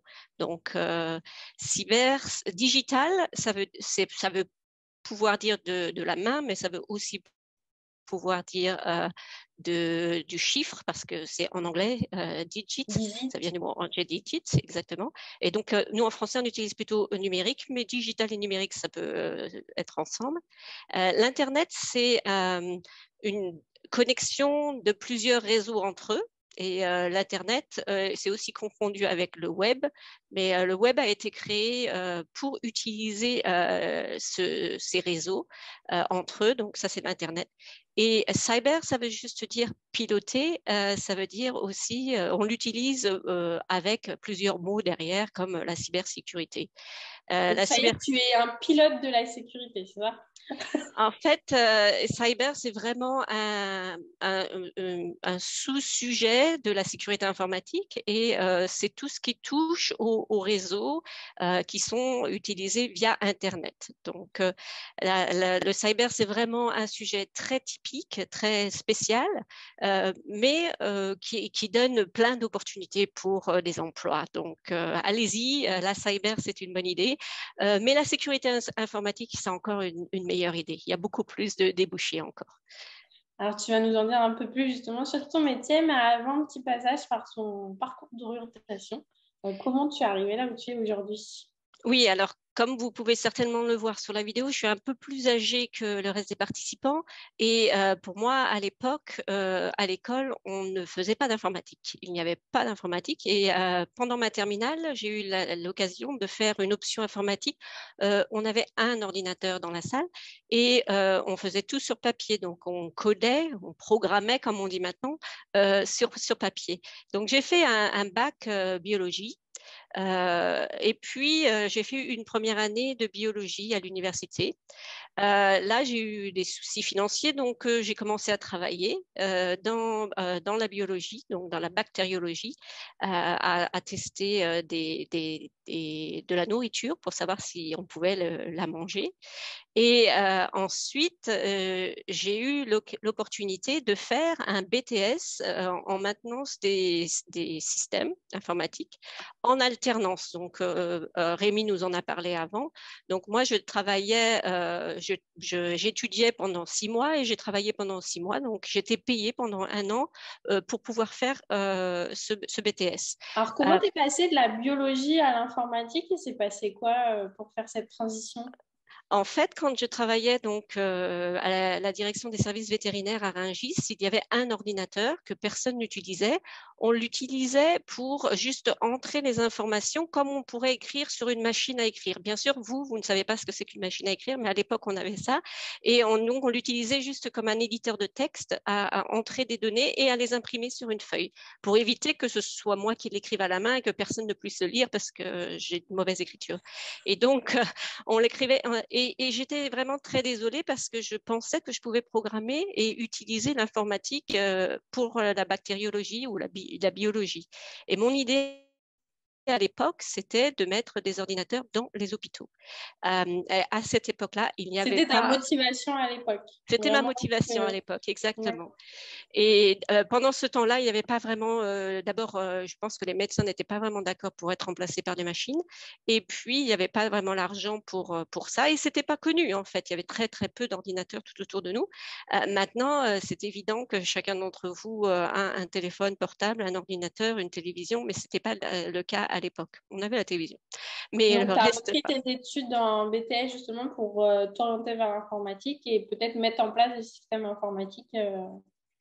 Exactement, exactement.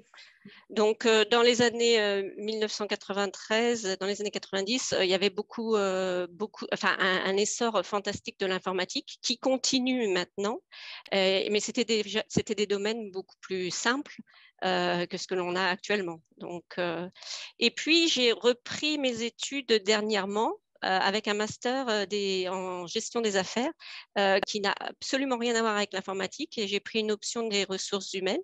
C'est pour t'aider pour ton métier actuel, c'est ça, pour prendre un peu de grade? Voilà. C'est pour m'aider pour mon métier actuel et j'ai surtout appris beaucoup sur la motivation et c'était un des sujets et c'était le sujet de ma thèse de master. Donc, après, je vais vous expliquer un peu pourquoi j'ai fait ça. Mais en fait, il faut dire là qu'il ne faut pas hésiter à passer d'études au travail, de travail aux études et aussi d'être mobile parce que moi, j'ai travaillé donc… d'abord à Rungis, donc tout près de la région parisienne. Puis, j'ai eu l'occasion de travailler en France, partout en France, puisque c'était des déplacements. Puis en Suisse, j'ai travaillé à Genève pendant 3 ans au CERN. Donc le CERN, c'est une organisation européenne de la recherche nucléaire et ils avaient beaucoup d'ordinateurs, donc la nécessité d'avoir des personnes pour aider à l'utilisation des ordinateurs. Ensuite, j'ai aussi travaillé pour une autre entreprise qui faisait de la bactériologie aussi, donc des des utilisateurs d'ordinateurs dédiés à des tests biologiques.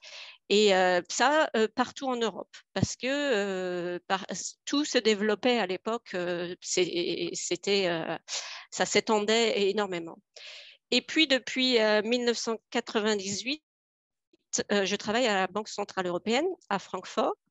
Et je fais de l'informatique. J'ai fait tous les domaines de l'informatique. Donc pas les domaines actuels, mais les domaines qui ont existé au cours de mon histoire. Et donc, j'ai fait de la programmation, du développement de sites Internet, j'ai fait de la maintenance, j'ai fait de l'analyse de données, j'ai fait énormément de choses différentes. Et donc, je pense que le métier de l'informatique, même si vous ne savez pas ce que vous voulez faire aujourd'hui, ça progresse, ça change. On peut toujours sauter d'un domaine à l'autre. Donc, ça veut dire qu'une fois que tu as le pied dedans, j'ai envie de dire, après, tu peux, même au sein de l'entreprise, etc., c'est ça, changer de métier, etc. Ouais. Exactement. Alors, oui, le pied dedans, mais en général, on a les deux pieds dedans et tout le corps. Et en fait, on peut passer d'un domaine à l'autre avec très peu d'efforts. Bien sûr, il faut apprendre, mais très peu d'efforts et plein de possibilités différentes. Et aussi évoluer avec notre temps, en fait. Parce que l'informatique évolue au fur et à mesure. Alors, aujourd'hui, tu travailles toujours à la Banque centrale européenne. Donc, quand moi, je vois le nom, ça fait un peu peur. Tu as beaucoup de responsabilités, beaucoup d'enjeux. Là, par exemple, il y a des questions de Mathis qui demandent est-ce que la sécurité en fait, de la banque, est-ce que c'est comme des antivirus Avast qu'on peut utiliser sur l'ordinateur? Est-ce que c'est pour créer des clés sécurisées? Mais avant de répondre, on a une question Google, c'est à quoi sert la Banque centrale européenne? Est-ce qu'il y a des participants et des participantes qui ont des idées en fait sur à quoi sert la Banque centrale européenne ou pas? Donc à vos Google, pour répondre, vous avez plusieurs propositions à déposer et retirer de l'argent, à surveiller la sécurité des banques à l'échelle européenne, à gérer la monnaie unique européenne, l'euro. Vous pouvez sélectionner plusieurs réponses. Alors, à quoi sert la Banque centrale européenne? C'est vrai qu'on entend peut-être pas souvent parler, ou peut-être que dans les médias, mais on ne sait peut-être pas à quoi sert la Banque centrale européenne.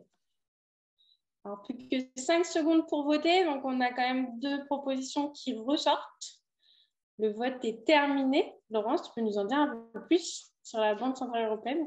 Alors, si vous venez à la Banque centrale européenne pour retirer de l'argent, il n'y a aucune chance. Il n'y a absolument aucun billet, pas d'argent, pas d'or, rien à la Banque centrale européenne. En fait, on a 2 mandats très particuliers. La première, c'est de gérer la monnaie unique, donc l'euro. Je fais partie des personnes, et peut-être autour de la table, il y a très peu de personnes qui ont eu cette opportunité de travailler à mettre en place l'euro. Avant l'euro, nous, on utilisait des francs français. J'ai aussi utilisé des francs suisses. Mais maintenant, on a 19 pays qui utilisent la même monnaie. Donc, c'est le mandat particulier de la Banque centrale. Et aussi, on surveille les banques. Pas seulement la sécurité, mais on surveille toutes les banques européennes pour être sûr qu'elles puissent bien résister au cas où il y ait des nouvelles crises. Et on les aide aussi à progresser aussi pour leur système informatique. Ah oui, donc il y a un grand enjeu en fait sur ton métier. Justement, donc tu vas nous en dire un peu plus. Est-ce que pour répondre à Mathis, ton boulot consiste à faire des antivirus ou des clés de sécurité pour les banques ou pas du tout? Alors, pas du tout, pas mon métier, mais c'est un métier qui existe. Donc, on peut faire des antivirus. On peut donc programmer des antivirus. C'est un métier assez intéressant. On peut aussi programmer des algorithmes pour créer des clés, donc les certificats, en effet. Et c'est des métiers qui existent. C'est pas mon métier directement. Et à la Banque centrale européenne, on ne fait pas ça. Donc, à la Banque centrale européenne, on utilise beaucoup des systèmes qui existent. On les achète ou on les programme nous-mêmes, mais on ne fait pas d'antivirus. Non, on ne le fait pas. La Banque centrale européenne, c'est une institution européenne. Donc, c'est aussi pour illustrer le fait que, que dès que l'on est dans l'informatique, on peut travailler dans beaucoup d'entreprises différentes et dont les institutions nationales et internationales. Donc, il y a du travail dans les institutions européennes et surtout pour les ingénieurs en informatique ou les experts en informatique ou même les spécialistes, les techniciens en informatique. On a énormément de métiers différents, on est très divers au niveau des nationalités et aussi au niveau de l'âge, au niveau homme-femme, donc Tu peux le nous genre. donner une idée à peu près là, dans le service dans lequel tu es, sécurité informatique par exemple, il y a combien de personnes à la Banque Centrale Européenne? À la Banque Centrale Européenne, ça dépend, on est entre 3500 et 7000 personnes et on a entre 250 à 800 personnes qui travaillent en informatique parce que en fait, ça dépend de comment on calcule et on travaille avec beaucoup de partenaires. On travaille avec je ne sais pas si c'est beaucoup, mais on travaille avec beaucoup de partenaires, on fait beaucoup de choses. Donc oui, il y a beaucoup de monde, il y a beaucoup de métiers différents. L'informatique est sensiblement partout. Donc mon métier à moi, c'est vraiment en sécurité informatique, c'est de protéger les utilisateurs d'abord, donc toutes les personnes qui utilisent un ordinateur et les données. C'est-à-dire pour pas que leurs données soient rendues publiques, c'est ça? Oui, alors on a 3 critères. La première, c'est la confidentialité, donc que les données ne soient pas rendues publiques ou pas utilisées par les personnes qui n'ont pas le droit. L'intégrité, c'est que les données soient correctes à tout moment. Et l'avabilité, c'est que les données sont accessibles à tout moment. Donc, on protège l'individuel, enfin la personne, pour qu'elle puisse faire son travail au mieux. Avec très peu de contraintes de personnes qui voudraient essayer d'avoir l'information sans la payer, par exemple, ou l'information sans rien donner en échange. On protège aussi les données et on protège aussi les systèmes informatiques. Donc, on essaie de faire du mieux qu'on peut. Système informatique, c'est pour pas qu'il se fasse pirater, j'imagine, par les gens malveillants ou autres. Le piratage, c'est ce que l'on connaît le plus parce qu'on en entend parler dans les médias. Il y a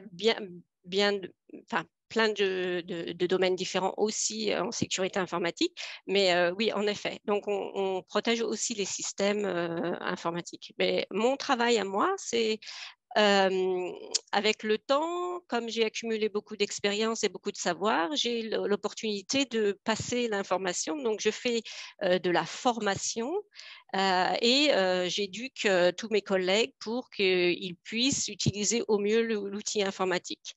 Alors, c'est que tes collègues qui font aussi des formations à l'extérieur d'autres entreprises, par exemple ou... Alors, c'est un peu plus étendu que mes collègues. On travaille aussi avec les banques centrales, donc de partout en Europe. Donc, mais c'est principalement mes collègues, oui. Principalement mes collègues. Et donc on fait des analyses de risques, mais je me concentre sur les risques informatiques. Et donc j'essaie de voir quelles sont les prochaines menaces et on les discute avec les collègues. On essaie de comprendre comment on peut se protéger. On essaie de comprendre ce qui nous manque. Parce qu'en fait, la sécurité informatique, on répond à une menace ou à un risque à chaque minute et donc on essaye de compenser. Donc c'est un métier très très exigeant, mais c'est aussi un métier très intéressant parce que ça ne s'arrête jamais et qu'on voit plein de potentiel pour protéger surtout nos collègues, les données et les systèmes informatiques. Quand tu dis essayer de prévoir les risques, c'est-à-dire, j'imagine, enfin, vraiment naïve la question, mais un nouveau type de virus ou etc. qui existe, toi, tu vas essayer de les prévenir plutôt que d'être face à la menace, c'est ça? Et comment on fait pour inventer des solutions à des choses qu'on ne connaît pas encore? En effet, c'est alors, la plupart du temps, on ne connaît pas, mais on peut imaginer. Tout ce que tu peux imaginer dans ta tête, c'est certainement possible un jour. Donc, si on pense que ça nous amène à un risque, on va essayer de se protéger contre ça. Donc, on essaie de penser des choses complètement différentes, quelquefois farfelues, et de façon à se dire, bon, si une personne qui était malicieuse voulait nous attaquer, comment elle s'y prendrait? Est-ce qu'elle contacterait un de nos collègues? Est-ce qu'elle nous enverrait un fichier avec un virus dedans? Est-ce qu'elle tout simplement, elle essaierait de rentrer dans le bâtiment? Des choses comme ça. On fait tous les scénarios possibles et on teste si on a notre bonne réponse et on teste si le système va être protégé. Donc, si l'information sera bien protégée et si notre utilisateur sera bien protégé. Tu travailles à la Banque Centrale Européenne, elle est à Francfort, ça veut dire que tu parles allemand ou avec tes collègues ou pas? Pas du tout. En fait, je parle allemand, mais pas avec les collègues. À la Banque Centrale Européenne, on a des collègues de toute l'Europe, donc on parle en anglais. Donc, mes 8 heures par jour sont en anglais. J'ai quelques collègues francophones, donc j'ai l'occasion de parler français avec eux, mais la plupart du temps, c'est vraiment en anglais. On écrit, on lit en anglais, et c'est très important. L'anglais est très important. Maintenant, je tiens à dire que quand j'étais jeune, mon anglais était horrible. C'était vraiment... Et je ne parlais pas anglais parce que j'avais honte de mon anglais et j'avais pas l'occasion. J'avais personne autour de moi avec qui parler anglais. Mais on s'y habitue très bien. Au contraire, on parle le même anglais que la plupart des Européens. Et nous, notre anglais, c'est pas un anglais, c'est un anglais vraiment européen où on essaye tous de se comprendre. Donc, on doit être surtout très patient. On doit essayer de comprendre tous les accents quand les gens parlent, mais aussi on doit essayer d'éviter de tout de suite dire oui, j'ai pas compris, c'est pas bon, etc. Non, il faut au contraire être très patient et essayer de comprendre et se dire la personne veut me dire quelque chose, il faut que je comprenne. Et en anglais, je pense que tout le monde peut parler anglais, il faut juste passer du temps et puis être assez patient. Et écouter. Il y a une question dans le chat de Talula qui demande est-ce que vous créez des lignes de code au quotidien? Parce que là, c'est vrai qu'il y a une photo de toi derrière un ordinateur. Est-ce que tu fais du code? Alors, je ne code plus du tout. J'ai eu codé à une époque et c'est un métier très, très intéressant. C'est un métier qui est intéressant. C'est aussi très intéressant pour la sécurité informatique parce que dans une ligne de code, on peut, ou par un code, on peut attaquer un ordinateur ou modifier des données. Donc, c'est aussi important de savoir lire le code et le comprendre. Mais la partie aussi que je fais, c'est que je donne des formations à des collègues qui sont programmeurs parce que la sécurité, elle doit être aussi dans les programmes. Donc, la sécurité, c'est à la base de tout. Donc, on doit l'insérer à tous les niveaux possibles. Et donc, mes collègues programmeurs, ils ont aussi droit à des formations régulières pour pouvoir programmer un code sécure. D'accord. Un dernier mot très rapide sur les qualités, si tu as envie, Laurence. Alors, moi, je pense que si on veut faire de l'informatique, il faut aimer apprendre et comprendre. Il faut aussi poser des questions, pas hésiter à poser des questions. Et si vous n'avez pas compris, posez la question à nouveau, à quelqu'un d'autre peut-être, et trouver, peut-être discuter des solutions avec des collègues, trouver aussi différentes façons d'amener les choses. Il ne faut pas hésiter, il faut penser que ce que j'ai dans ma tête, ça peut être réalisé en informatique. C'est aussi très important et ça fait partie de l'innovation. Il y a des choses que je vois actuellement que je n'aurais jamais pensé possible quand j'étais à l'école, dont l'informatique par exemple. Donc, c'est possible.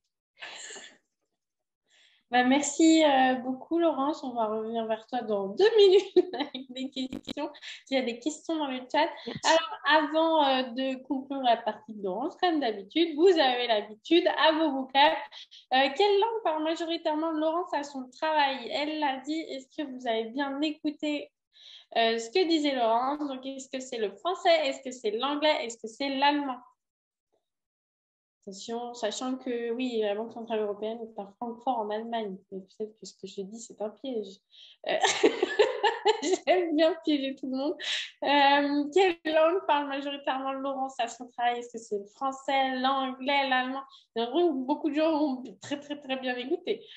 Plus que 7 secondes pour voter. Alors, il y a des questions dans le chat. C'est bien. On va passer. Alors, tu nous confirmes, c'est l'anglais. Même si tu parles les 3 langues, c'est l'anglais que tu parles majoritairement à ton travail. Je dois admettre que parler de mon travail en français n'est pas toujours évident.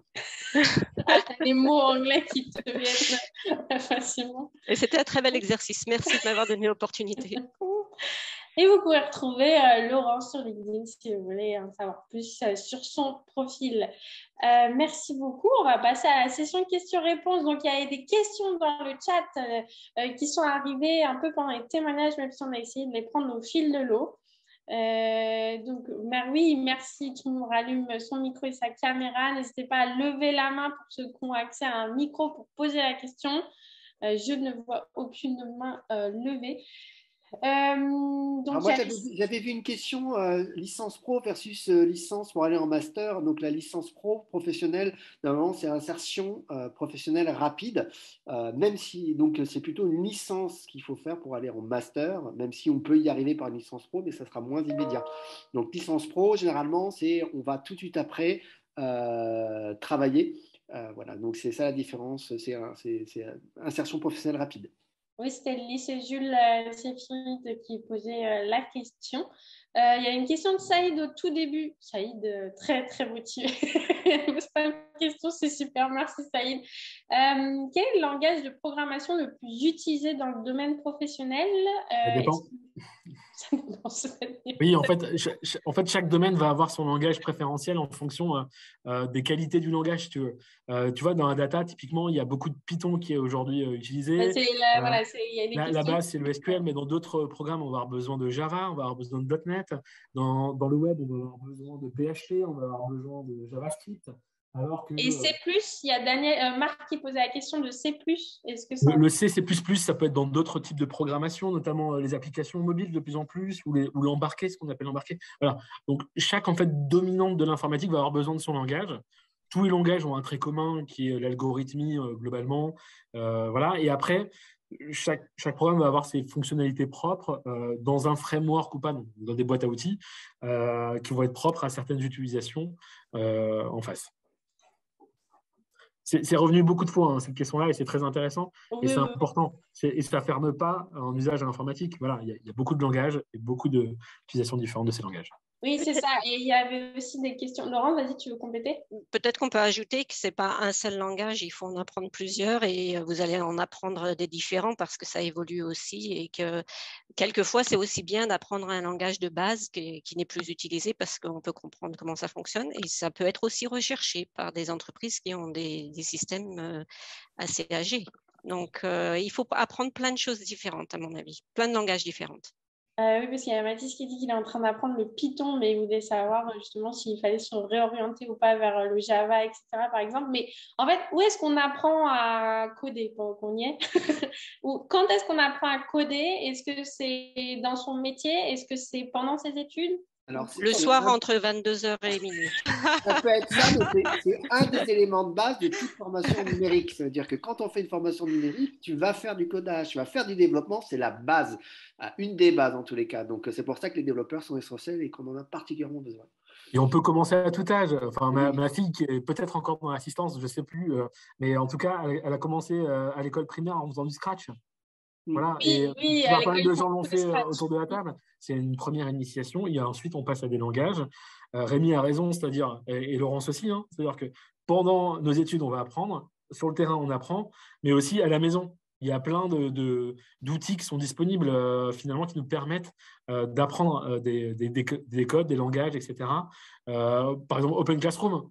Voilà, vous pouvez aller dessus et commencer à apprendre des bons usages sur différents langages. Et comme le disait Laurence, c'est nécessaire effectivement d'être ensuite à jour parce que les langages, ça évolue, ça apparaît, ça disparaît, parfois c'est moins intéressant. Donc c'est quelque chose de… Voilà, c'est dans l'informatique en tous les cas, il faut être… faut savoir qu'il faut apprendre et apprendre au long cours. Et toi, Zineb, en tant qu'architecte solution, tu utilises quel code en ce moment? Alors, justement, dans mon rôle, dans mon métier, je ne suis pas censée coder. D'accord. Voilà, c'est pas assez souvent. Mais c'est sûr que moi, durant mes études, en fait, j'ai eu l'occasion, durant surtout mes bac plus 4, de commencer à coder par moi-même, à créer des sites web par moi-même, etc. C'est des choses qu'on apprend les bases à l'école. Et après, quand nous-mêmes, en fait, on continue à apprendre parce que voilà, soit c'est une passion, soit c'est un domaine qui nous intéresse derrière. Et je dirais même que le plus important, c'est apprendre un langage de programmation. Et là, on sait qu'on apprend en fait l'algorithmique. Et après, on fait tout langage, même si voilà, on change, en fait, les bases sont là. C'est-à-dire, on a l'algorithme, comment à peu près écrire un bout de code. On raisonne exactement. Et après, c'est juste le langage, les mots qui vont changer, mais derrière, l'algorithmique restera, en fait, la logique restera toujours la même. Donc voilà, il faut commencer. Ouais. Je vous rassure, après, moi, je suis nul en algorithmique. Tous les langages ne sont pas qu'à base d'algorithmie. Il y a d'autres types de langages. Et il y a plusieurs métiers qui ne nécessitent pas que de l'algorithmie. Mais c'est aussi une des clés d'entrée des métiers et qui est très importante. Il y avait Saïd qui avait réagi, Laurence, pendant que tu parlais, quand tu disais le code sur le papier. Il demandait si c'était le code LISP, LISP, je ne sais pas si ça se dit.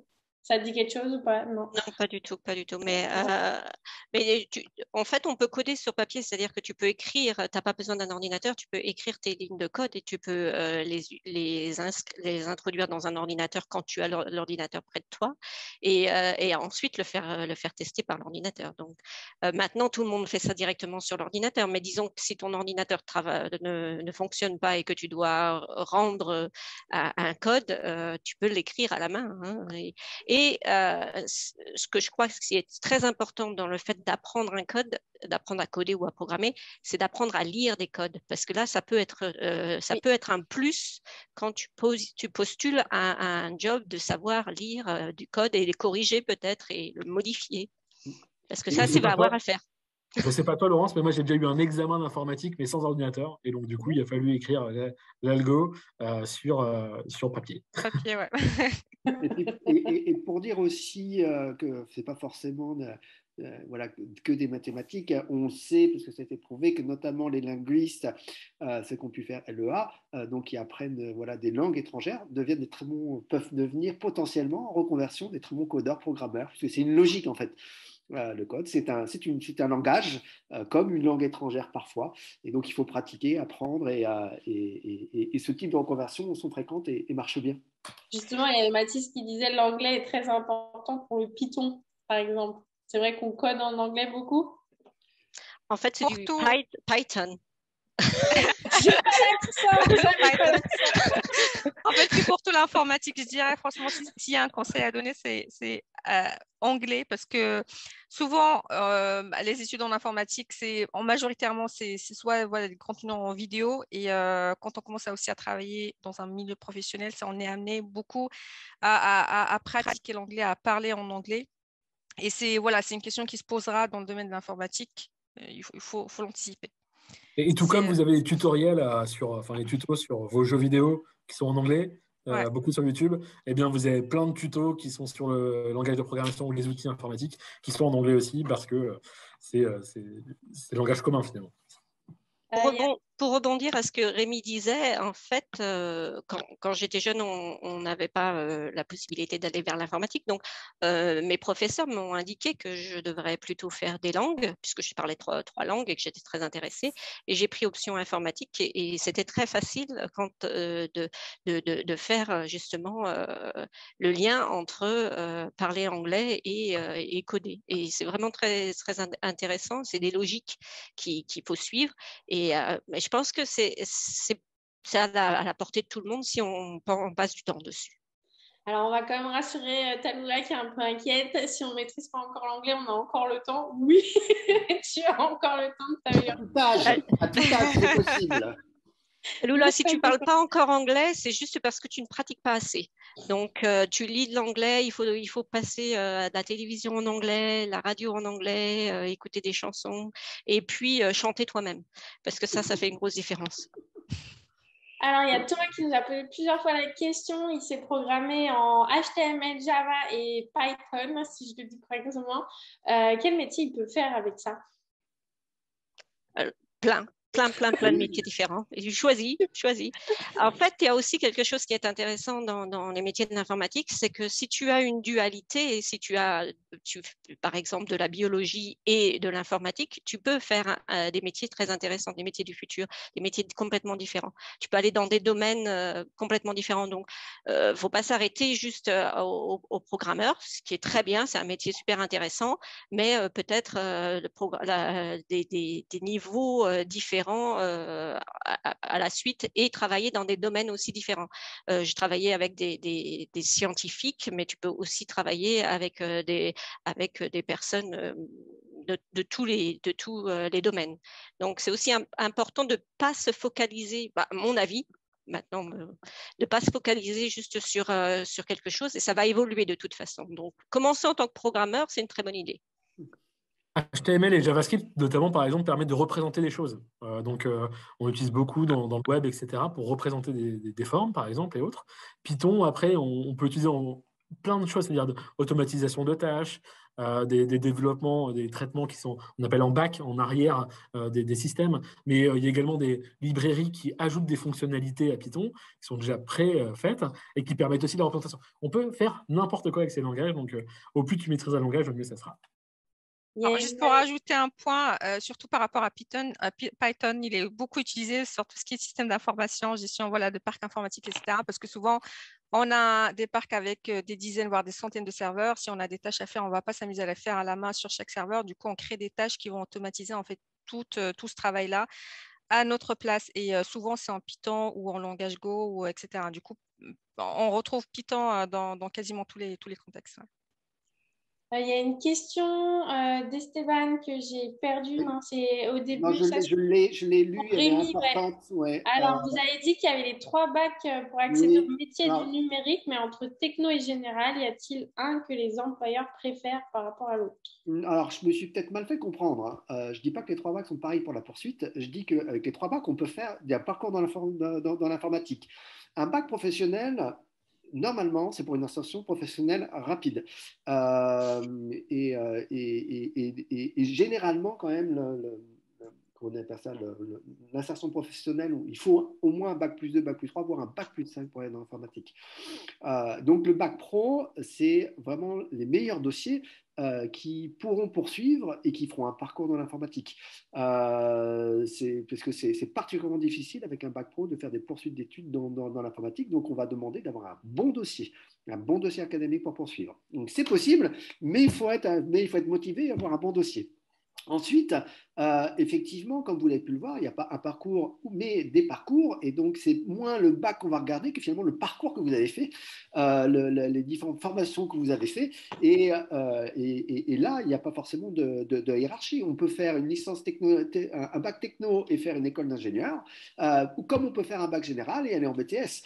Donc c'est vraiment la diversité des parcours qu'il faut retenir. Voilà, donc avec une petite différence avec le bac pro quand même qui normalement se veut à insertion professionnelle rapide, et donc c'est un peu plus spécifique pour ce bac pro, d'où la mention complémentaire que j'ai évoquée, pour notamment après poursuivre en BTS dans de bonnes conditions notamment. Alors, il y a une question d'un élève, je pense, du lycée Chaptal qui dit qu'il souhaiterait devenir développeur indépendant et est-ce qu'il vaudrait mieux commencer en entreprise avant de se lancer directement pour éviter les risques financiers. Est-ce que vous avez des conseils pour lui? Généralement, on va retrouver des informaticiens indépendants, on va appeler aussi ça freelance chez nous, des profils très capés en fait, qui ont une certaine seniorité, expérience, etc. Le marché de l'informatique étant très tendu aujourd'hui, c'est-à-dire que n'importe qui peut se lancer, mais moi je vous préconiserais vraiment de d'abord faire vos classes, entre guillemets, vos premiers parcours dans des entreprises, que ce soit dans les entreprises de services numériques, que ce soit chez les clients, chez les éditeurs, etc., pour vous former, pour voir des écosystèmes, pour recueillir de l'information, pour monter en compétences. Et ensuite, après, effectivement, vous pouvez devenir votre propre patron, vous pouvez choisir votre propre mission, etc. Mais je vous le conseille vraiment par la suite. Ouais, ouais, et pour en renforcer cela, enfin, quand on utilise un indépendant, on n'utilise pas simplement uniquement ses compétences techniques. Il y a aussi ces fameux soft skills et autres compétences personnelles. C'est quand même des compétences qu'on peut acquérir avec aussi avant des expériences professionnelles en entreprise, etc. C'est-à-dire qu'on n'apporte pas simplement des compétences techniques, il y a aussi un savoir-faire, un savoir-être qui nécessite du temps, de l'expérience. Donc c'est difficile de se lancer sans. Puis, quand on est indépendant, il faut des références en fait, hein. Donc des références, donc c'est d'avoir des expériences professionnelles en amont. Sinon, un client voilà, pourra Pour dire douter. qu'on sait faire, oui, pour appuyer le fait qu'on sait faire, qu'on est compétent pour faire. Alors, il y a une question qui est revenue plusieurs fois, c'est sur la spécialité physique-chimie. Est-ce qu'il est important d'avoir pris la spécialité physique-chimie, par exemple, pour intégrer une prépa, intégrer en école d'ingénieur, ou en quoi ça nous aide, en fait, pour aller dans les métiers du numérique ou dans une école d'ingénieur informatique, etc., etc. Alors, sur les enseignements de spécialité, vous savez qu'il y en a 3 à prendre en première et 2 en terminale. Si vous faites encore une fois un parcours classique, donc universitaire, école d'ingénieur ou BUT, maths incontournable. Ensuite, il n'y a pas de NSI ou physique-chimie, chimie, c'est au choix. Historiquement, c'est très marqué le parcours français avec la physique-chimie, hein, puisque les classes prépa notamment demandaient physique-chimie. Mais avec l'enseignement de spécialité, on a développé des classes prépa spécifiques et parfois des concours d'entrée spécifiques ou des SAS ou des modalités d'entrée spécifiques pour NSI.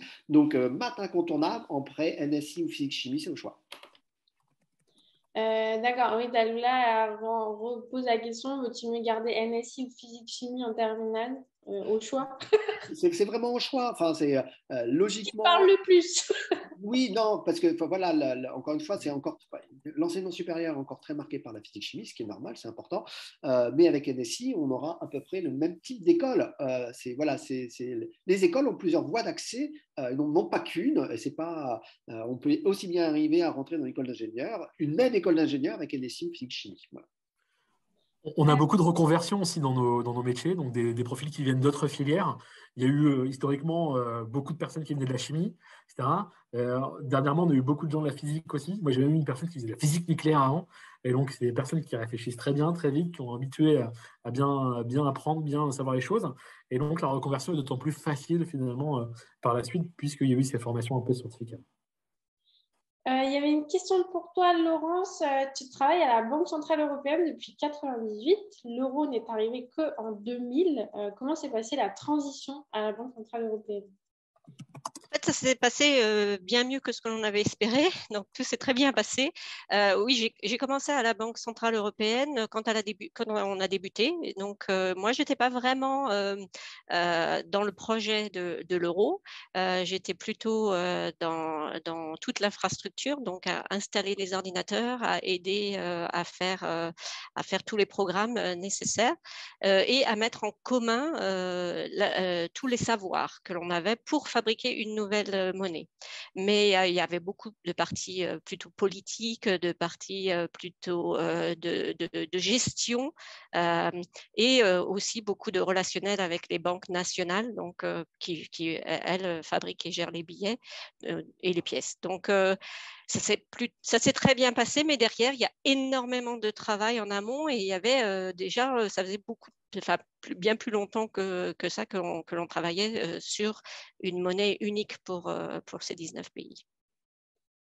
Merci Laurence. Zineb, il y a une question pour toi. Si tu pouvais nous citer le point le plus positif et négatif ou moins bien de ton métier, ça serait quoi?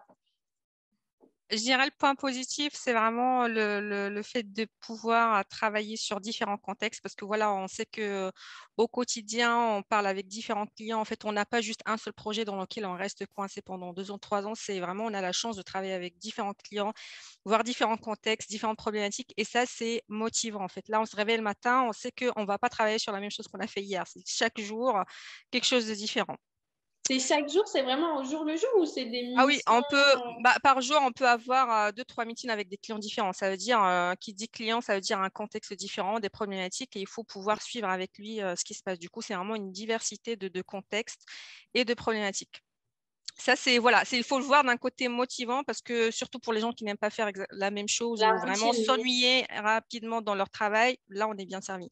Je dirais pas point négatif, pas jusque-là, mais c'est un point que j'ai marqué à la fin. C'est en fait, mais je pense que c'est un point qui est vrai en informatique en général, c'est l'apprentissage continu. Il faut vraiment aimer en fait et être humble parce que ce qu'on sait aujourd'hui, on sait que dans 2 ans, ça sera plus valide et ou genre dans 3 ans, on est dépassé. Et il faut toujours avoir cette niaque d'apprendre et surtout avoir, voilà, nous, on a un certain âge, on va avoir des jeunes qui vont sortir d'école qui, eux, ne savent qu'un certain niveau de technologie et du coup, on sera toujours voilà, un peu en comparaison avec ces petits jeunes qui ne connaissent que ça, alors que nous, on a tout l'historique. Et du coup, il faut savoir voilà, continuer à monter en compétences, à suivre les nouveautés pour ne pas être dépassé parce que ça peut être très vite en fait, fait dans le domaine de l'informatique en général. C'est vraiment pas lié au métier d'architecte de solution, c'est que ce soit en développement, en réseau ou n'importe. On sait qu'il y a du changement, il faut suivre le changement. Oui, Laurent, c'est ce que tu disais, hein, suivre le changement, se tenir au courant peut-être des nouveautés informatiques, etc. Oui, c'est vraiment la plus important en fait, c'est de vouloir apprendre et d'apprendre tous les jours, de se remettre en question, de aussi penser qu'on n'a pas pensé à tout. Et aussi ne pas hésiter en fait. Et moi, ce que je pense réellement, c'est que les métiers que vous ferez n'existent pas encore. Et vous allez pouvoir les créer peut-être par vous-même. C'est des métiers qui peut-être ont des bases dans ce que nous, on connaît actuellement, mais à mon avis, pour la plupart d'entre vous, ce sont des métiers qui n'existent pas encore. Donc, allez-y, lancez-vous. On a besoin de vous de toute façon. Donc, allez-y, n'hésitez pas. Et Geoffrey, toi, pour rebondir aussi sur la non-routine, toi aussi, tu travailles sur des missions très différentes, peut-être pas Ouais. au quotidien. Si? Ouais, alors vous avez pu voir mon parcours est assez changeant. J'ai eu des opportunités et je pense que c'est ça dans le secteur. Il y a beaucoup d'opportunités, qu'elles soient technologiques, méthodologiques, fonctionnelles ou sur des nouveaux métiers qui nous permettent d'aller vraiment dans tous les sens et de rayonner sur des nouveaux métiers comme le dit Laurence, n'existent peut-être encore pas. Donc ça, c'est vraiment le point positif. Et comme le disait après Zineb, c'est de la veille permanente. Enfin, il y a plein de sites d'information qui vous permettent d'être à jour, de savoir ce qui arrive. C'est quoi, enfin, aujourd'hui, on vous parle beaucoup de cloud. Ça sera quoi après le cloud? On parle beaucoup de data. On parle d'intelligence artificielle. Ça sera quoi après? Tout Ouais, ça. imaginez le futur, en fait, de ce qu'on connaît L'informatique déjà. quantique. Le quantique, le métaverse, les NFT, la blockchain. Il y a plein de Plein de sujets qui choses. arrivent. Je peux vous en citer encore plein comme ça. Donc voilà, tout ça, c'est les sujets. Après, le côté un peu négatif, c'est qu'il faut se rendre compte également que nos métiers ont un vrai impact sur demain et sur l'environnement aussi. Alors, on n'a pas beaucoup parlé aujourd'hui autour de la table, mais il y a le numérique responsable, c'est-à-dire le fait d'avoir une informatique un peu plus vertueuse, de maîtriser un peu plus notre consommation des différents services qu'on utilise, mieux coder pour utiliser moins de ressources, etc. Donc voilà, il y a un vrai sujet et vous serez, vous, demain, encore plus à même de devoir répondre à ces questions-là parce que ça sera encore plus en tension. Il y a vraiment un sujet des ressources comme ça, informatique, qui est un vrai sujet. Prenez-en conscience dès maintenant, s'il vous plaît. On a besoin de ça aussi demain. Super message et super, ça donne envie d'y aller. Rémi, on a plein de questions pour toi sur les spécialités. Je crois qu'on a beaucoup d'élèves avec nous qui se posent vraiment plein de questions. Il y a Mitaki qui demande pour être ingénieur informatique, par quelle étude passer? Est-ce qu'il faut plutôt faire un BUT, une école d'ingé ou une licence en université? Pas un parcours, des parcours. On peut faire une école d'ingénieur après une licence, après un BUT, parfois après un BTS. On peut faire ça directement après le bac, on peut faire ça après un prépa. Donc l'école d'ingénieur comme une école spécialisée, c'est accessible. Il y a des passerelles, il y a différents concours. Toutes les écoles ont mis en place voilà, des modalités pour qu'il y ait une diversité de personnes et du vivier qui soit représenté. Donc voilà, le parcours classique et l'école d'ingénieur avant, c'était la classe prépa. Ça existe toujours, mais pas que. Donc, encore une fois, après un parcours en université, après un BUT, après une école spécialisée, vous pouvez faire ce type de parcours. Donc, voilà. En fait, trouver le parcours qui te parle le plus parce que l'université, les méthodes de travail ne sont pas les mêmes qu'en BUT, par exemple, ou en école d'ingénieur. C'est pas les mêmes. Et puis, c'est à la base, c'est quand même pas exactement les mêmes finalités toujours non plus. Voilà. Donc, BUT ou une licence, quand tu fais une licence, généralement, tu vas en master. Donc c'est très académique et tu poursuis master, voire même doctorat. Un BUT, à la base, c'était quand même à vocation aussi professionnalisante. Et donc, si on normalement, veut travailler un peu rapidement, ou voilà, donc, après, il y a des passerelles pour être en école d'ingénieur. mais comme je le disais, plus de 80% des BUT d'informatique poursuivent maintenant. Oui, exactement. Donc, par rapport à ce qui a pu être écrit, comment ça a été conçu, ça a été tordu un peu quand même, comme souvent, et comme, voilà, c'est la vie, quoi. Mais peut-être pour compléter, il n'est jamais trop tard pour se lancer dans l'informatique. Je pense aussi qu'à un moment donné, même si on n'a pas fait les bonnes études, il y a certainement un moyen. Bon, je ne connais pas trop bien le système français, mais il y a certainement un moyen pour bifurquer ou même pour apprendre pendant qu'on travaille. Donc, il y a aussi la il y a aussi des reconversion, la possibilités. formation professionnelle, il y a plein de dispositifs, des prises en charge par l'État, des charges financières, il y a des préparations opérationnelles à l'emploi, qui c'est comme type de dispositifs qui peuvent exister. Donc voilà, parlez-en à vos parents peut-être. Moi, j'ai un exemple à la maison. Hein. Ma compagne, après 10 ans en banque, s'est reconvertie là, cette année dans le test logiciel, par exemple, et vient de démarrer dans une ESN qui s'appelle CGI sur des nouveaux métiers. Donc, il n'est jamais trop tard. On peut toujours changer et se diriger vers tenter des choses et je pense qu'il faut vraiment comprendre à quel point on a besoin de talent, à quel point on recherche des beaux profils dans le numérique. Et donc, effectivement, on a mis en place des concours, des dispositifs, des passerelles pour faire en sorte que ces gens qui sont intéressés puissent rentrer facilement dans nos parcours et nos métiers. Voilà. Donc, et ça, véritablement, c'est une réalité. Juste pour signaler, pardon, excuse-moi, je vous ai coupé. Juste pour signaler un point aussi, il faut noter que vraiment l'informatique, en fait, il y a une pénurie de talents et souvent, en fait, les gens qui travaillent dans certains postes ont beaucoup d'offres qui viennent à eux. C'est-à-dire, à un moment donné, on passe même plus dans un cap où nous, on cherche à changer de travail. C'est vraiment les offres qui viennent chez nous. Et c'est vraiment, je pense que ça, c'est exceptionnel. Il faut quand même noter dans le domaine de l'informatique. Ce n'est pas tous les domaines où on peut avoir des opportunités comme ça. C'est vraiment, il y a beaucoup, beaucoup de demandes et il n'y a pas beaucoup, malheureusement, de profils sur le marché. Du coup, vraiment, c'est un domaine qui ouvre plein de possibilités, d'opportunités pour tous les jeunes qui vont y aller. N'hésitez pas, s'il y a beaucoup d'offres et à un moment donné, franchement, vous aurez le choix. C'est à vous de maîtriser aussi votre choix par la suite, mais il y a beaucoup, beaucoup d'opportunités.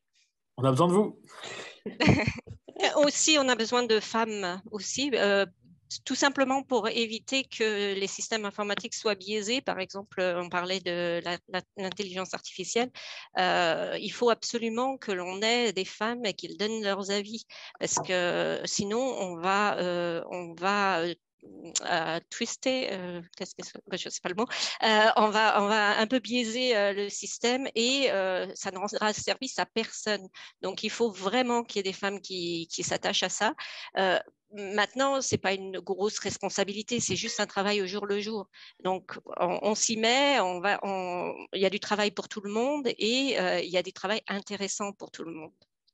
Oui, et je rebondis sur ce que dit Laurent, c'est extrêmement important. Hein. Le numérique va façonner le monde. Donc, si les femmes ne sont pas là pour façonner le monde par le numérique, voilà, on repart pour des problèmes de mixité, de diversité pour quelques générations et ça serait quand même dommage. J'ai tellement envie de finir la visio sur ce mot de la fin qui est magnifique. J'adore ce on est un peu militant, J'adore. Merci, un grand, grand merci à tous les quatre de vous être prêtés au jeu comme ça, d'avoir répondu aux questions. Je crois qu'on aurait vraiment pu durer encore 1 heure. Tellement il y avait de questions, etc.